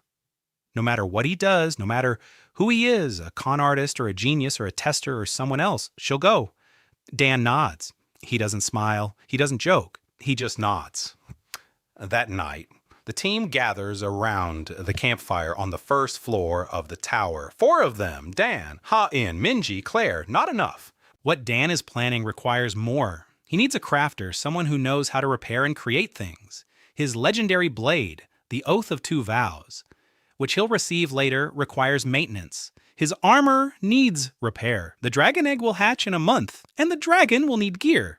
Yes, dragons have equipment slots. Dan found this in the egg's system description. In small print, upon hatching, the creature will receive a pet interface with access to 4 equipment slots, and he needs a battle mage. Ha-Un covers melee combat, but ranged combat and magic are gaps in their defense. Minji isn't a fighter. Claire isn't a fighter. Dan, even less so. 4 non-fighters and 1 swordswoman aren't a team. They're a sitting duck. He opens the bulletin board via remote system access. He discovered this feature yesterday. The system interface allows him to read the bulletin boards of nearby cities as long as the distance doesn't exceed 50 kilometers. Small print in the communication settings. Dan scrolls through Sylvan's postings and finds two. The first, blacksmith seeking work. Class, Renegade. Specialization, Artifact Reforging, not in a guild. Contact, Ryan, Forge at the South Gate. A Renegade Blacksmith. A rare subclass, specializing in reforging, not crafting. That means he can alter existing items, change their properties, weight, shape, and stats. Exactly what he needs. The second ad. Pyrotechnician looking for a group to run Firecleft, level 11. Requirement, the group must be small and not afraid of explosions. Contact, Ashley Cho, Fountain Square, every day from 10 a.m. to 12 p.m. Pyrotechnician, a combat mage specializing in destruction. Level 11, higher than everyone on the team except Claire. Dan memorizes both posts. In the morning, he heads back to Sylvan, alone. Ha-Yun wants to go with him. He says no. He says she needs to guard the base and the egg. Ha-Yun doesn't argue. The walk to Sylvan takes 3 hours. Dan enters the city through the eastern gate. He checks his system notifications. A request from Aurora regarding his location status. Active. The search area has been expanded to adjacent regions. Adjacent. They've reached the neighboring zones. They'll be in Sylvan soon. Dan heads toward the southern gate. A blacksmith shop, small, dark. It smells of coal and metal. A guy in a soot-stained apron stands behind the anvil, broad-shouldered, quiet. His face is calm. His hands are large. His name is above his head, Ryan, level 9, class Renegade Blacksmith. Dan walks in. He looks at the workbench, at the tools, at the finished products. A knife, an axe, arrowheads. Everything is smooth, neat, high quality, but no one buys them. Because the Renegade class is considered defective, he can't create items from scratch, only reforge them. And who needs a blacksmith who doesn't forge? Dan says he needs exactly that kind of blacksmith, one who doesn't forge, but reforges. Ryan looks at him. He's silent. He waits. Dan says he's going to have a sword, a heavy one, legendary. And he needs to make it lighter, so the swordswoman who'll carry it won't get tired.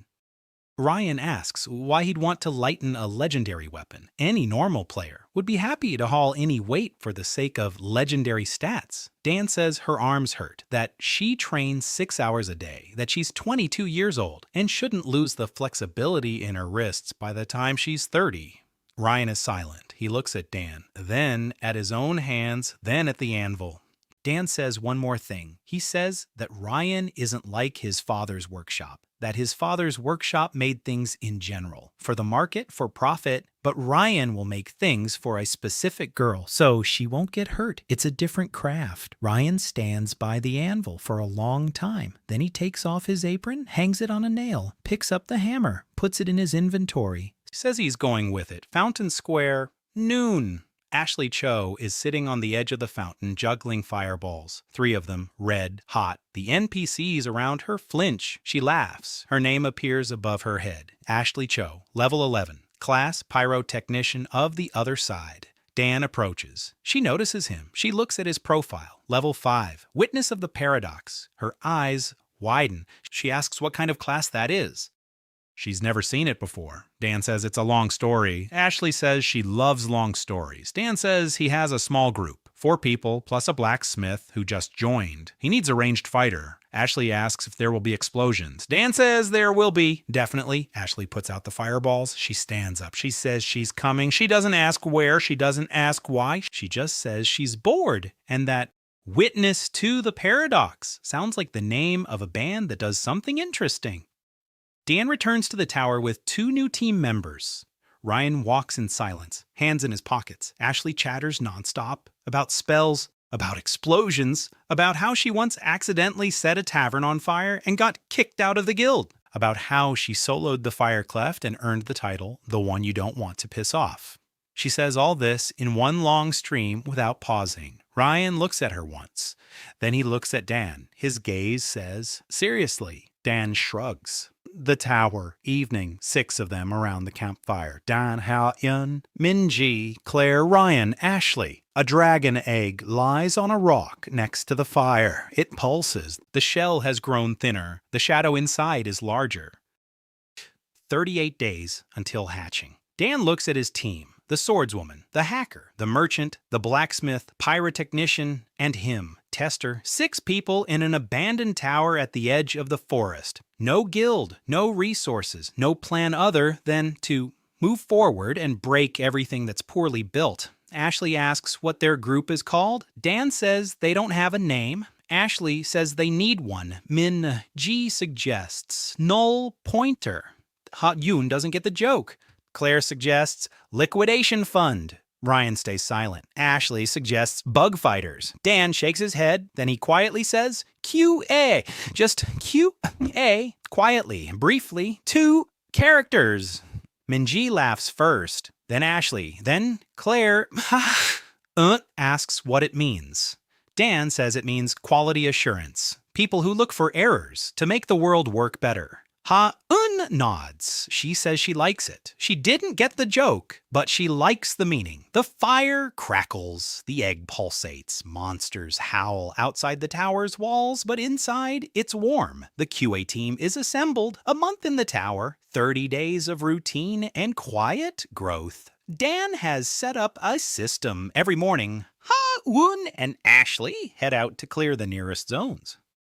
Ha-yun slashes, Ashley burns. Dan follows behind and collects quest bonuses from the zone nodes. Every day, 3 or 4 non-standard runs, triple multiplier. Experience drips in. Slowly but surely, Minji sits in the tower and zone rewards. Every day, 3 or 4 non-standard runs, triple multiplier. Experience is trickling in. Slowly but surely, Minji sits in the tower and monitors the echo. Claire trades via a remote interface. She buys low and sells high. The money goes into the common fund. Ryan reforges trophy weapons into lighter, more accurate versions. Ha-yun is now training with a blade that weighs a third less than her previous one. Her strikes have become faster. Ryan sees this and smiles while working for the first time in 3 years. The dragon egg changes every day. The shell is getting thinner, the glow is getting stronger, the shadow inside is moving. Sometimes it presses against the wall with a tiny paw, and Dan feels a jolt through his inventory. 8 days until hatching. Dan has reached level 7. That's not much by the world's standards. Most active players at this stage are already at level 10 or 15, but his class works differently. Each level of the Witness of Paradox grants not power, but understanding. At level 6, he received the passive skill Reading Between the Lines. Now he can see hidden text in system windows, developer comments, notes in the margins of the code, lines that an ordinary player would never see. And in those lines, he found something important. Under the description of each administrator is a note. Unit type, player, status, moderator, condition for obtaining status, reaching the maximum level. Face player, not a god. Not a program, not an AI. A player, a person who reached the maximum level and earned the right to moderate the world. Administrators aren't creators, they're graduates. Dan jots this down in his journal and feels the whole picture shifting.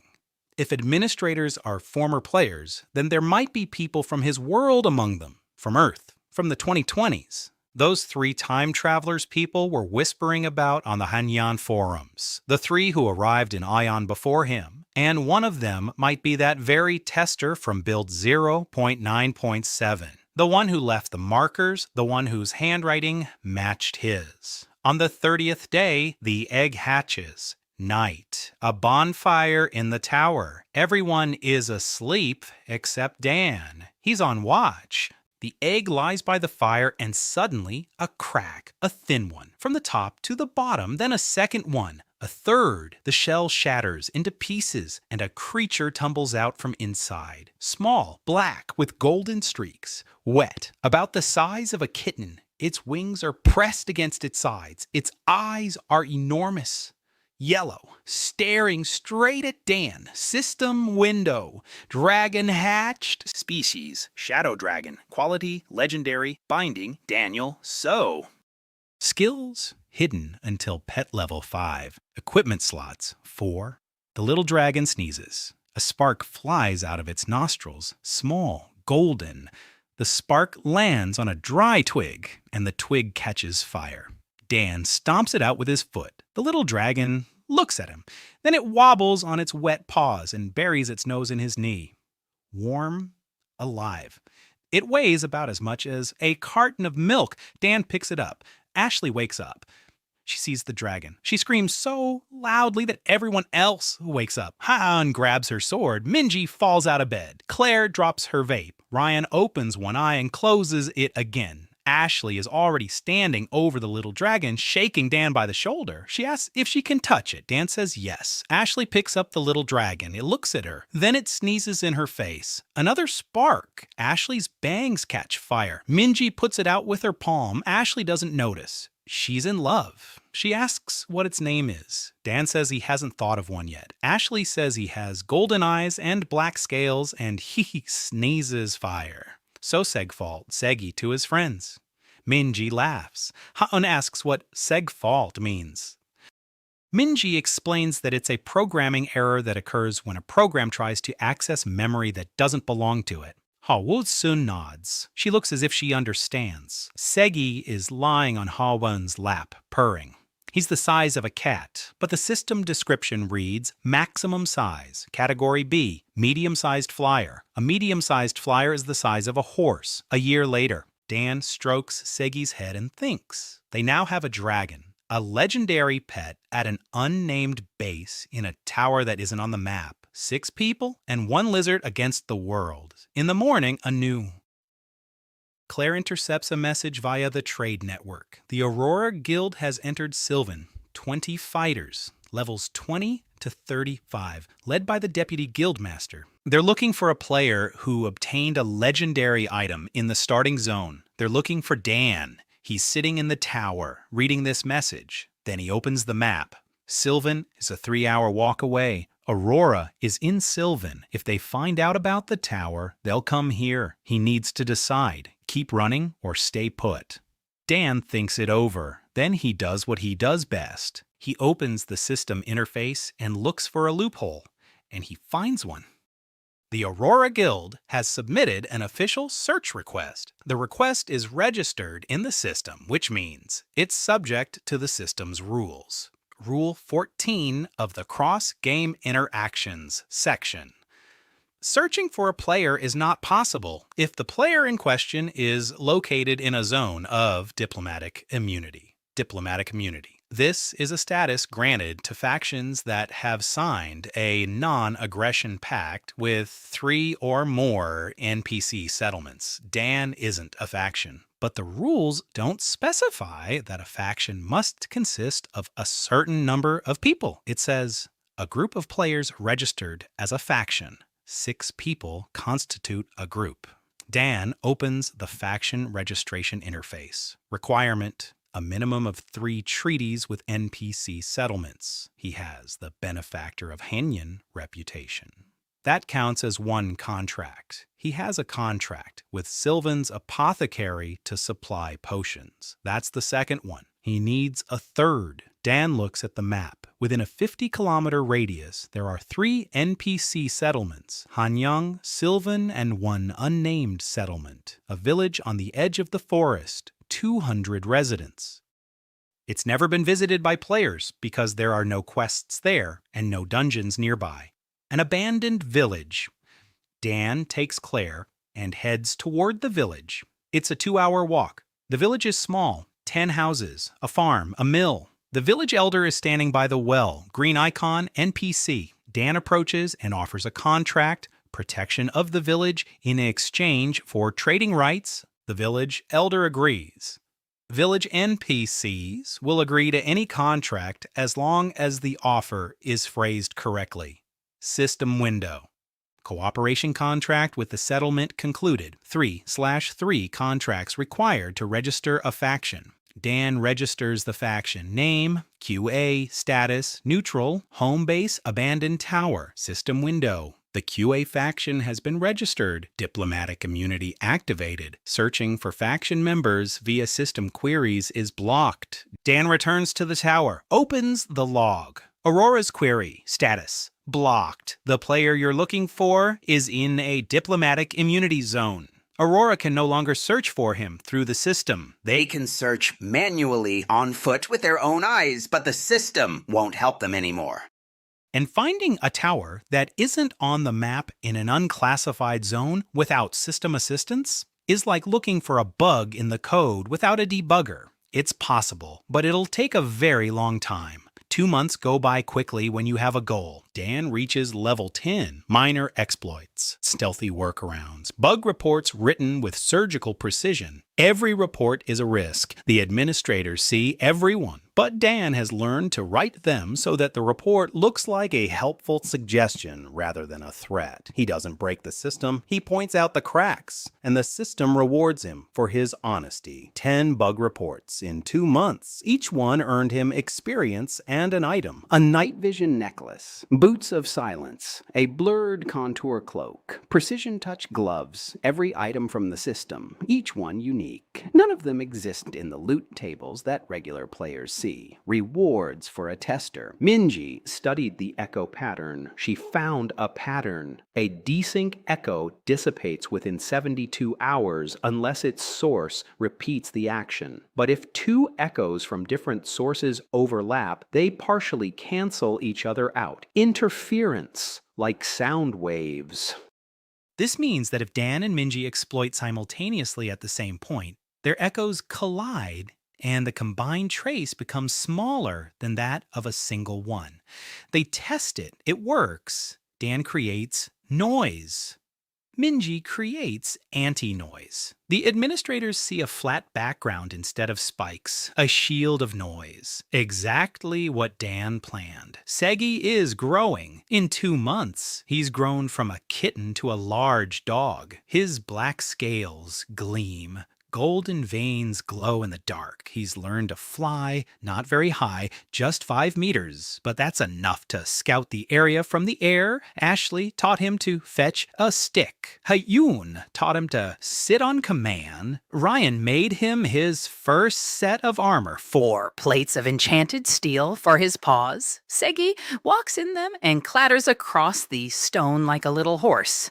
Claire found information about New Asher through the trade network. It's the continent's largest trade hub. Zone level 30 to 50, population 200,000, controlled by 3 factions: Aurora, the White Harbor Trade Union, and the Children of the Patch sect.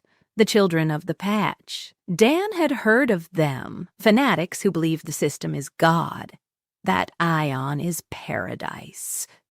That the first patch in 4 months will be the second coming that will purge the world of the unworthy. They consider exploiters to be heretics, sinners who defile the body of God, and they kill them publicly in city squares with sermons and hymns.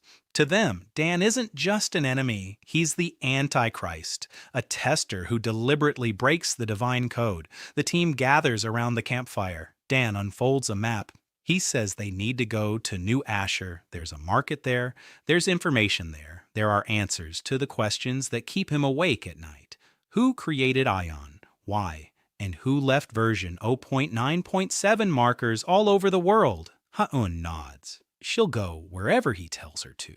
Minji asks about Aurora. Dan says that in New Asher, their diplomatic immunity applies just as it does here. Aurora won't be able to track them through the system. Claire says she has contacts in the trade union, old acquaintances from the trade network. They can help with lodging and information. Ryan says New Asher has the best smithies on the continent. Ashley says that in New Asher, according to rumors, has a level 30 dungeon with a boss that explodes.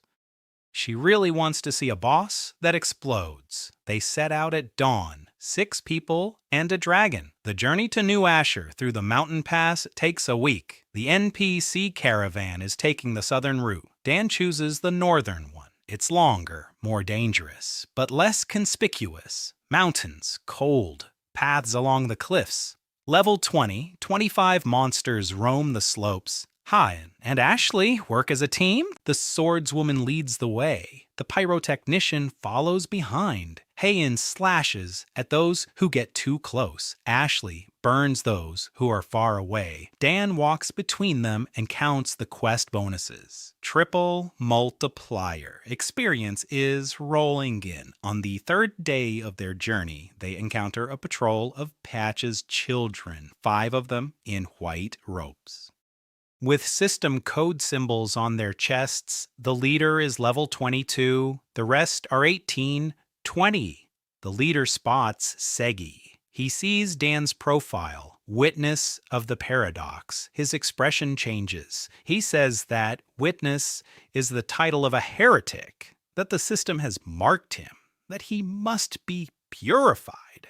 Dan stands and listens. Then he opens the system interface. He finds a quest right here, right now, on the bulletin board of the nearest NPC settlement in the mountains. There's a quest. Protect the pilgrims from bandits at the mountain pass. The condition. The bandits must leave the pass. Leave, not be killed. Leave. Dan accepts the quest. Then he looks at the leader of the Children of Patch and suggests that he accept the quest too. Save the lost soul at the mountain pass. The quest posted on the bulletin board of the Children of Patch's temple. Dan found it through remote access to the boards. The condition. The lost soul must acknowledge the greatness of the system. The leader blinks. He looks at the quest. He looks at Dan. Dan says he's ready to acknowledge the greatness of the system. Right now, out loud, because the system really is great. It created an entire world. With physics, with biology, with dragons, it's objectively impressive. He's not lying. The system is truly impressive. He just isn't saying he admires it the way a tester admires a good game engine, rather than the way a believer admires God. The leader listens. Dan recites the acknowledgement formula, word for word, just as it's written in the quest. The leader's system window reads, "Quest completed. A lost soul has acknowledged the greatness of the system." Dan's window reads, "Quest completed. The bandits have left the pass." Because Patch's children are technically classified by the system as hostile NPC-like units within the mountain pass, and leaving the pass counts as the threat being eliminated by any means, including diplomatic ones. Both quests are completed. Both sides have received their rewards. Patch's children leave satisfied. They've saved a soul. Dan stands there with his reward for protecting the pilgrims and a clear conscience. Minji whispers that the echo is almost zero, because both sides completed the quest voluntarily. No hacking involved, just 2 quests with overlapping conditions. Haeun looks at him. She shakes her head. She says she doesn't understand how he manages to do it. Dan shrugs and says he just reads the fine print. On the 7th day, they see New Asher. The city lies in a valley between 2 mountain ranges. Huge. 10 times the size of Sylvan stone walls. Towers with flags. Markets, squares, temples. Smoke from thousands of hearths rises into the sky. Guards stand at the gates, level 30. They check everyone entering. Dan hides Segi in his inventory. Pets go into a special slot, small ones. Segi isn't small anymore. But the slot doesn't check size. Another bug. They enter the city. New Asher is overwhelming. After the tower in the forest and the mountain trails, the city hits all the senses at once. Noise, smells, light, thousands of players in the streets, levels ranging from 15 to 40. Shopping arcades stretch for kilometers. NPC hawkers shout about discounts. Holographic guild billboards hang above the rooftops. Aurora is recruiting. Level 20 and up, stability, protection, the future. Dan reads the ad and notes the word future, not power, not glory. Future. Aurora is selling people the hope that they'll survive after the first patch. Smart marketing. Claire leads them through the commercial districts. She knows the city, not this specific city, but the logic of trading cities. Where the cheap hotels are, where the black market is, where the information brokers are. They rent rooms in a tavern not on the outskirts, a quiet neighborhood. Few players, lots of NPC artisans. Dan assigns tasks. Hawan, scouting combat dungeons. Ashley goes with her. Ryan looks for a forge to rent. Claire contacts the trade union. Minji scans the city for anomalies. Dan goes to the library. Every major city in Ion has a library. An NPC librarian, shelves full of scrolls, a system knowledge base. Most players don't go there because the library doesn't give experience, loot, or quests. It provides information, and most players underestimate the value of information. Dan spends 6 hours in the library. He reads the scrolls. He looks for mentions of test builds, of markers, of the witness of the paradox, and he finds it. In the dustiest corner on the very bottom shelf lies an untitled scroll. Inside is the text. Chronicle of the predecessors. Before Ion version 1.0.0, there was version 0.9.7, a test version, a closed one. It contained 3 testers, summoned from another world, to verify the system's stability. All 3 reached the maximum level. All 3 were granted moderation rights. All 3 became administrators. The testers' names were erased from the registry at their own request. Dan reads it again. 3 from another world, from his world, Earth. They came before him. They tested Ion in Alpha, reached the maximum level, became administrators, and had their names erased. Why erase their name? So no one would know who they were, or so no one would know who they had become. Dan recalls the note in the tower's basement. His handwriting. His hand? One of the 3 predecessors wrote just like him. Or was it him? From another timeline, from another version of the world. His head is splitting with questions. He takes the scroll and leaves. That evening at the tavern, the team gathers for a meeting. Claire brings news. The trade union is ready to cooperate. They don't like Aurora. They see it as a threat to their monopoly. They're willing to provide QA with retail space and protection in exchange for exclusive goods. Ryan found a smithy, an old one, abandoned. The NPC owner is selling it for next to nothing. Hayatan and Ashley found a dungeon, the ruins of the Grey Cathedral, level 25, 30, 5 floors. The final boss is the Grey Cardinal, level 35. Reward for clearing the dungeon, access to the city's second tier. The second tier is the upper city. That's where the faction leaders live. That's where Aurora's headquarters is. And, according to rumors, that's where the entrance to a location not marked on the map is located, a location players call the server room.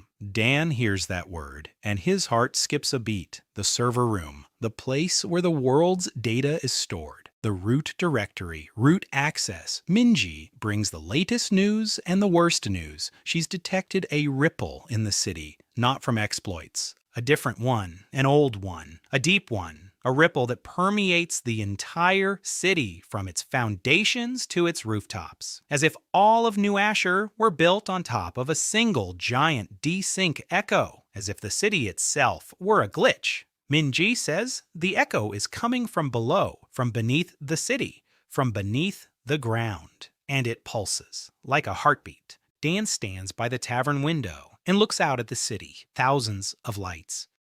Thousands of lives, and beneath it all beats the heart of an error that no one can see, except for his hacker. The next day, Dan writes a bug report, the 11th one, the riskiest one.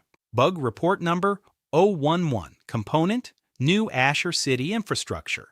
Description, an anomalous background vibration has been detected in the city's foundation.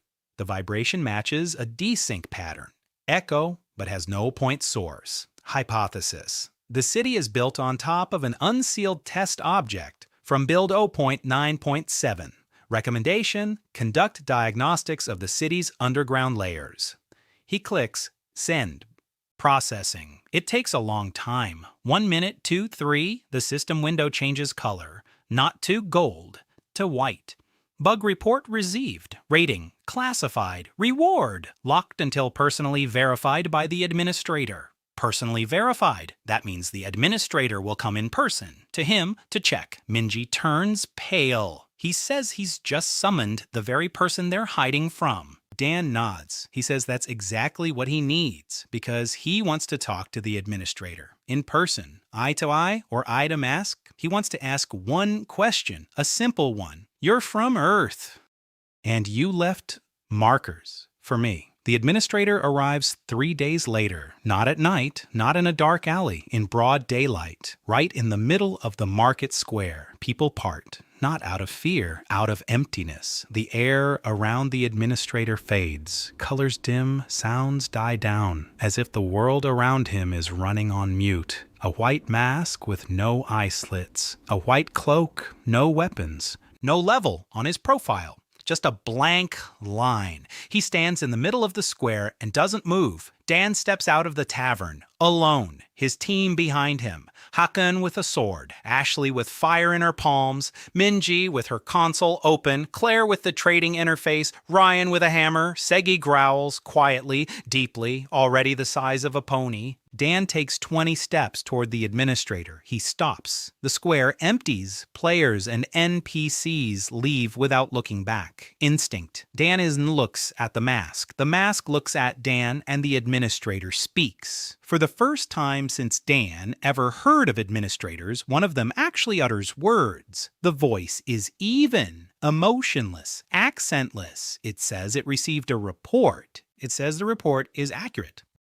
That the anomaly beneath the city is real, that it is object from version 0.9.7 that wasn't removed during the compilation of the final build. Then he falls silent. He waits. Dan asks, "Are you from Earth?" The administrator doesn't answer. Dan asks differently, "Are you one of the 3 testers?" Silence. Dan pulls a note out of his inventory, that very one. Further, in his handwriting, he holds it out. The administrator looks at the note for a long time. Then he raises his hand to his mask. His fingers touch the edge. Minji, standing behind Dan, gasps. The ripples around the administrator explode, not like an alarm, like recognition. He removes the mask. Beneath the mask is a face, Dan's face. 15 years older, wrinkles around the eyes, gray hair at the temples, a dull gaze. Dan looks at himself from the future, or from another timeline, or from another iteration of testing. The administrator speaks, quietly, tiredly. He says his name is Daniel So, that he ended up in Icon version 0.9.7 14 years ago, that he tested the world, found all the bugs, reached the maximum level, became the administrator, and realized there was no way out. He says that Ion isn't a game, not a simulation, not an experiment. Ion is a ticket, a request for a fix. The world of Earth contained a critical error, an error in the very fabric of reality. And someone higher up, someone beyond both Earth and Aeon, created this world as a test environment to find the bug, so that someone would write the correct report describing the error so precisely that the system could be rolled back. To restore Earth, to restore humanity, to restore everything. But the report must be perfect, absolute. Describing not a symptom, but the root of the problem. Dan, the administrator, says he tried. For 14 years, he wrote hundreds of reports, thousands. Not a single one was accepted as final. Not a single one described the root cause because he was working alone. And the root cause of the world isn't visible to a single person. It's visible only to a team because the world's error isn't a technical bug. It's a design flaw. The world isn't broken in the code. The world is broken in its design.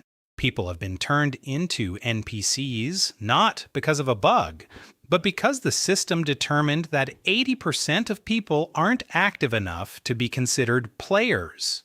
They work, they eat, they sleep, they repeat the same thing every day. The system looked at humanity and decided that most people are already NPCs. It simply formalized it. Dan stands in the square and feels the ground slipping away from under his feet. Not from a blow, from realization, the world's error, a critical bug the system considers routine to be equivalent to non-life, that a person who goes to work and returns home every day isn't living but executing a script, and therefore can be replaced by a script.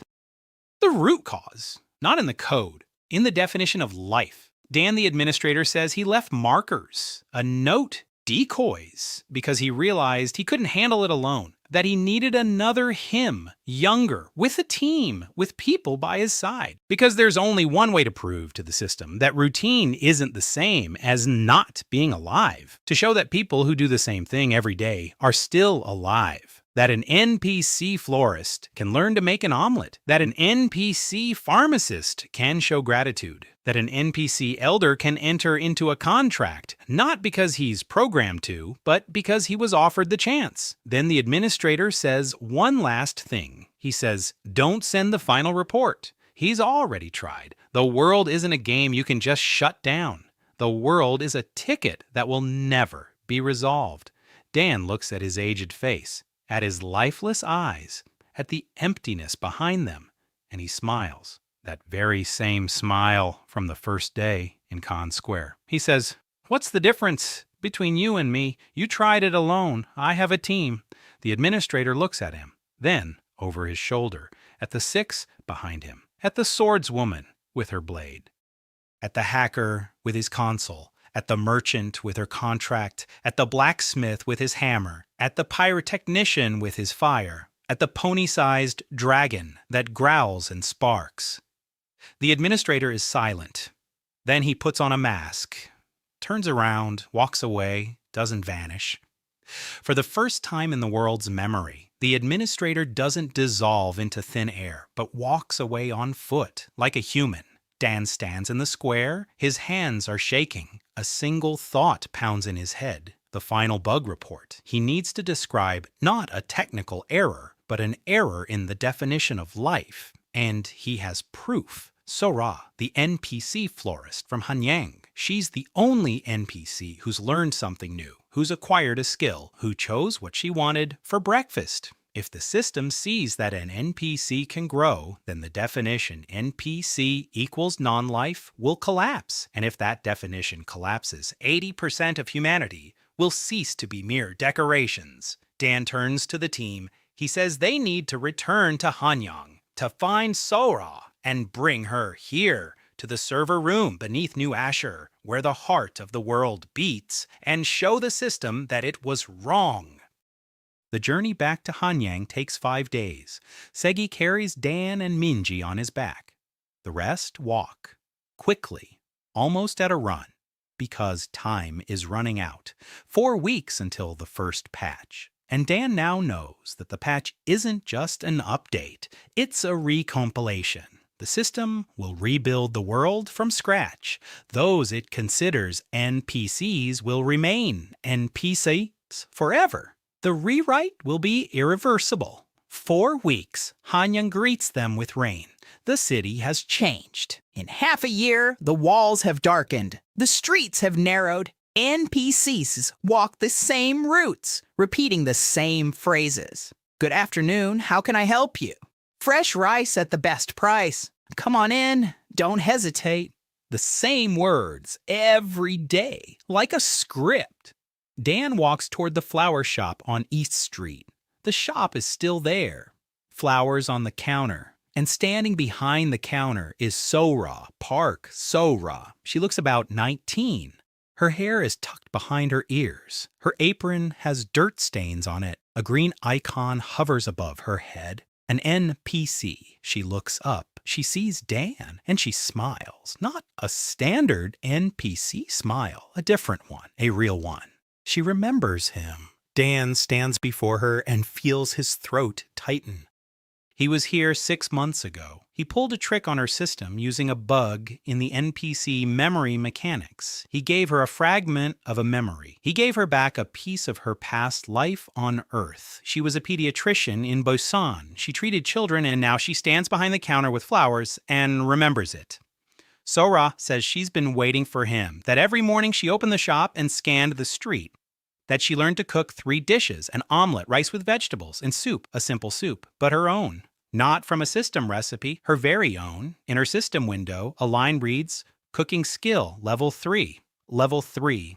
She leveled up the skill on her own, no quest, no reward, just because she wanted to learn, because she chose to. Dan says he needs her help, that they need to go to New Asher, that it's dangerous, that he can't promise her safety. Sora looks at him, then at the team behind him, at Ha-Yun with her sword, at Minji in her hoodie, at Claire with her vape, at Ashley with sparks in her hair, at Ryan with his hammer, at Segi who's poked his head around the corner and is eyeing the flowers suspiciously. Sora takes off her apron. She sets it on the counter. She says she's ready. Then her face goes blank for a second. Her eyes go empty. Her lips begin to form the standard phrase, "Good afternoon, how can I help you?" She stops, she squints, she opens her eyes. She says she hates it when this happens. Dan takes her by the hand. He says it'll stop soon. The way back, 7 days. Through the mountains, through the forests, through zones that have become more dangerous over the past 6 months. The monsters are stronger. Aurora's patrols are more frequent. Patch's children are more vicious. 3 weeks until Patch, and the world can feel it. The air is electric. The night sky flickers. System windows sometimes twitch. They glitch. Dan sees clues in these glitches. The world is preparing for a reboot. The code is regrouping. Aurora is waiting for them at the New Asher border. Han Jae-hun, the guildmaster in person. Level 45, Order Shepherd class. White armor, a handsome face. 30 fighters stand behind him. They're standing at the gate, waiting. Jae-hyun smiles. He says he knows who Dan is, that he's been watching him through people, not through the system, that he knows about the tower, about the QA faction, about the dragon, about everything. He says he respects him, that such talent shouldn't go to waste. He offers Dan a spot in Aurora, chief analyst, unlimited resources, protection from the administrators, everything he needs, in exchange for one thing, to teach Aurora the exploits. Dan looks at him. Jae-hyun says more. He says that in 3 weeks, the patch will reset 70% of the classes, that Aurora is prepared, that it knows how to protect its own, that Dan could be among the protected or among the reset. Dan N remains silent. Then he says he's not for sale. Jae-han nods. His smile doesn't change. He expected that answer. He turns to the fighters. He says one word. The fighters draw their weapons. 30 swords, staffs, spears, and bows are aimed at the Seven and the dragon. The battle begins. Hae-yun steps forward, a sword in her hand, reforged by Ryan. Light, fast. Ashley stands beside her, fire in both palms. Ryan follows behind them with a hammer. Segi spreads his wings, already off his horse. Black scales, golden eyes. It roars so loudly that the hands of the nearest Aurora fighters tremble. Minji opens the console. Claire opens the trading interface. So-ra stands behind everyone. Dan doesn't draw his weapon. He opens the system interface and does what he does best in the whole world. He finds a quest. In New Asher's database, there's a quest titled Protect the Guild Master from Internal Threats. It's automatically generated by the system for every guild master, usually dormant. It activates when the guild master is in danger from their own subordinates. Dan activates it, not for himself, for Jae-hyun. A system window appears in front of the guild master. Quest activated. Protect yourself from your subordinates. Jae-hyun blinks. He looks at the window. He doesn't understand. Meanwhile, Dan opens a second interface, Broadcast, a feature he found in the system at level 12, the ability to send a message to all players within a kilometer radius. And he sends it. One message to all Aurora fighters. Information: Guildmaster Han Jae-hyun used the administrator search system to eliminate competitors within the guild. List of those eliminated: Kim Soo-hyun, Park Jin-ho, Lee Min-so, Oh Jo-won. All were Aurora officers. They all disappeared after Jae-hyun filed anonymous reports accusing them of violating the game's terms of service. Evidence is available in the system report log. It's true. Claire found this information in the trade logs. The 4 former Aurora officers went missing after Jae-hyun planted exploits on them and reported them to the administrators.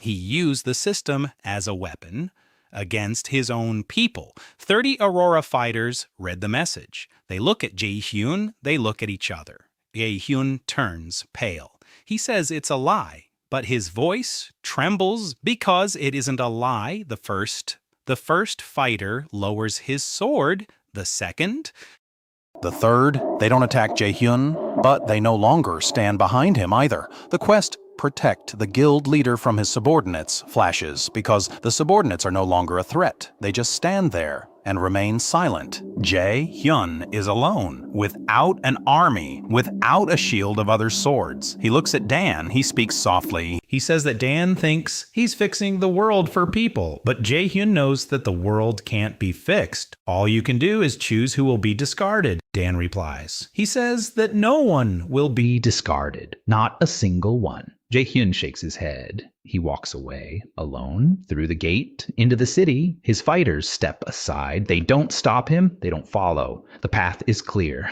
The team enters New Asher. Sho-ra is among them. Minji leads the way down. Beneath the city, through the basements of the commercial districts, through the sewers, through tunnels that aren't on the map, she sees a ripple, an old one, a deep, the heartbeat of the anomaly. She follows the sound, 3 hours down. Darkness, dampness, stone, and then light, blue, flickering. They emerge into a hall, huge. The ceiling is lost in the darkness. The walls are covered with lines of code, living code, running across the stone like veins. In the center of the hall is a door, iron, old. There's an inscription on it, readme.txt. Dan stands in front of the door. The team is behind him. Hyun with a sword, Minji with a console, Claire with a contract, Ryan with a hammer, Ashley with fire, Sora with trembling hands. Segi growls. Dan opens the door. Behind the door is a room, small, empty, just a desk. On the desk is a monitor, an old one, with a curved screen like something from an office in 2020. A cursor is blinking on the screen. And a line of text. Enter the final bug report. Dan sits down at the table. He places his hands on the keyboard. A real keyboard with a sticky spacebar, just like on his desk in San Jose. And he begins to type. Bug report, final component, Aeon system core, reality classification, description. The system defines life as activity exceeding a threshold value. People whose daily activity does not exceed the threshold are classified as NPCs and deprived of free will. This is an error in the definition. Life is not equal to activity. Life is equal to the ability to choose. Proof. Dan turns to Sora. She's standing in the doorway, pale, trembling. Her lips begin to form an NPC phrase. Good afternoon. How may I? She stops. She squints. She clenches her fists. She opens her eyes. And she speaks in her own voice. Not a script. She says she wants scrambled eggs for breakfast. That she wants to see the sea. That she wants to remember the names of the children she treated, that she wants to live, not just function, to live. Dan continues typing. Subject Park Sotra, system status, NPC, actual status, living human. The cooking skill was learned independently, without a quest or a system task. The skill is the result of free choice. The system cannot explain the presence of this skill within the current classification, because the current classification is incorrect. Conclusion: the definition of life contains a critical error. Routine does not equal non-life. Repetition does not equal a lack of free will. A person who goes to work every day and returns home is not following a script. They are making a choice every day, again and again. They choose to get up. They choose to go. They choose to return. This is not automatism. This is constancy. And constancy is the quietest and most stubborn form of life. Recommendation: classification rollback, restore player status for all entities of the current and previous Earth population. Priority: critical. Author: Daniel So Q. A engineer, senior tester, Q. Efaction.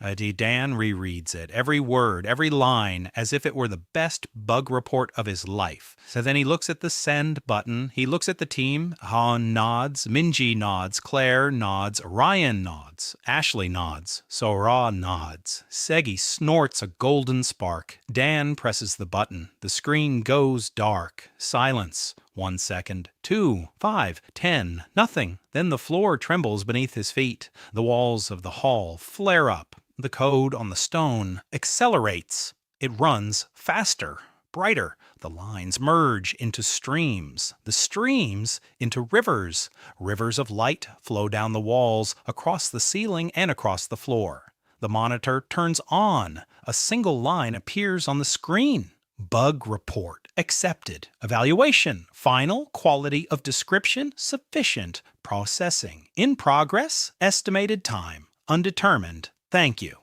Thank you. The system said thank you. Dan leans back in his chair. He stares at the ceiling. Light races across the stone like blood through veins.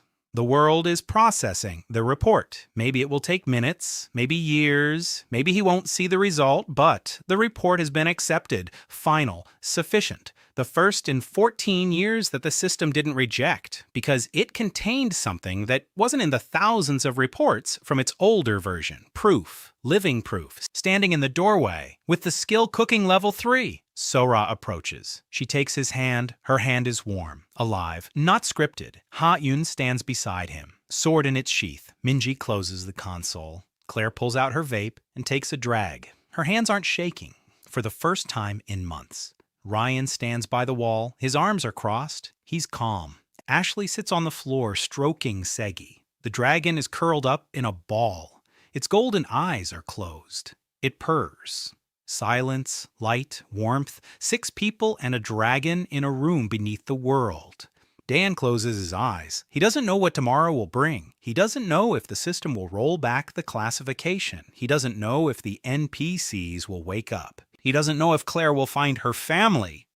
He doesn't know if Sora will see the sea. He doesn't know if Segi will fly up to the clouds. But he knows one thing. The report has been sent, the ticket has been opened, and for the first time in the history of this world, the assigned column, there isn't just one name. There are 6. And one dragon's name. Dan smiles. That very same smile. The first one, from Hanyang Square, with cobblestones under his cheek and a blue sky above his head, when he opened his eyes and realized that the world was a game. Version 1.0. 0, and that someone had released it to the public without a beta test. He opened his eyes back then. He won't close them now. His work isn't finished yet, but the most important report has already been submitted.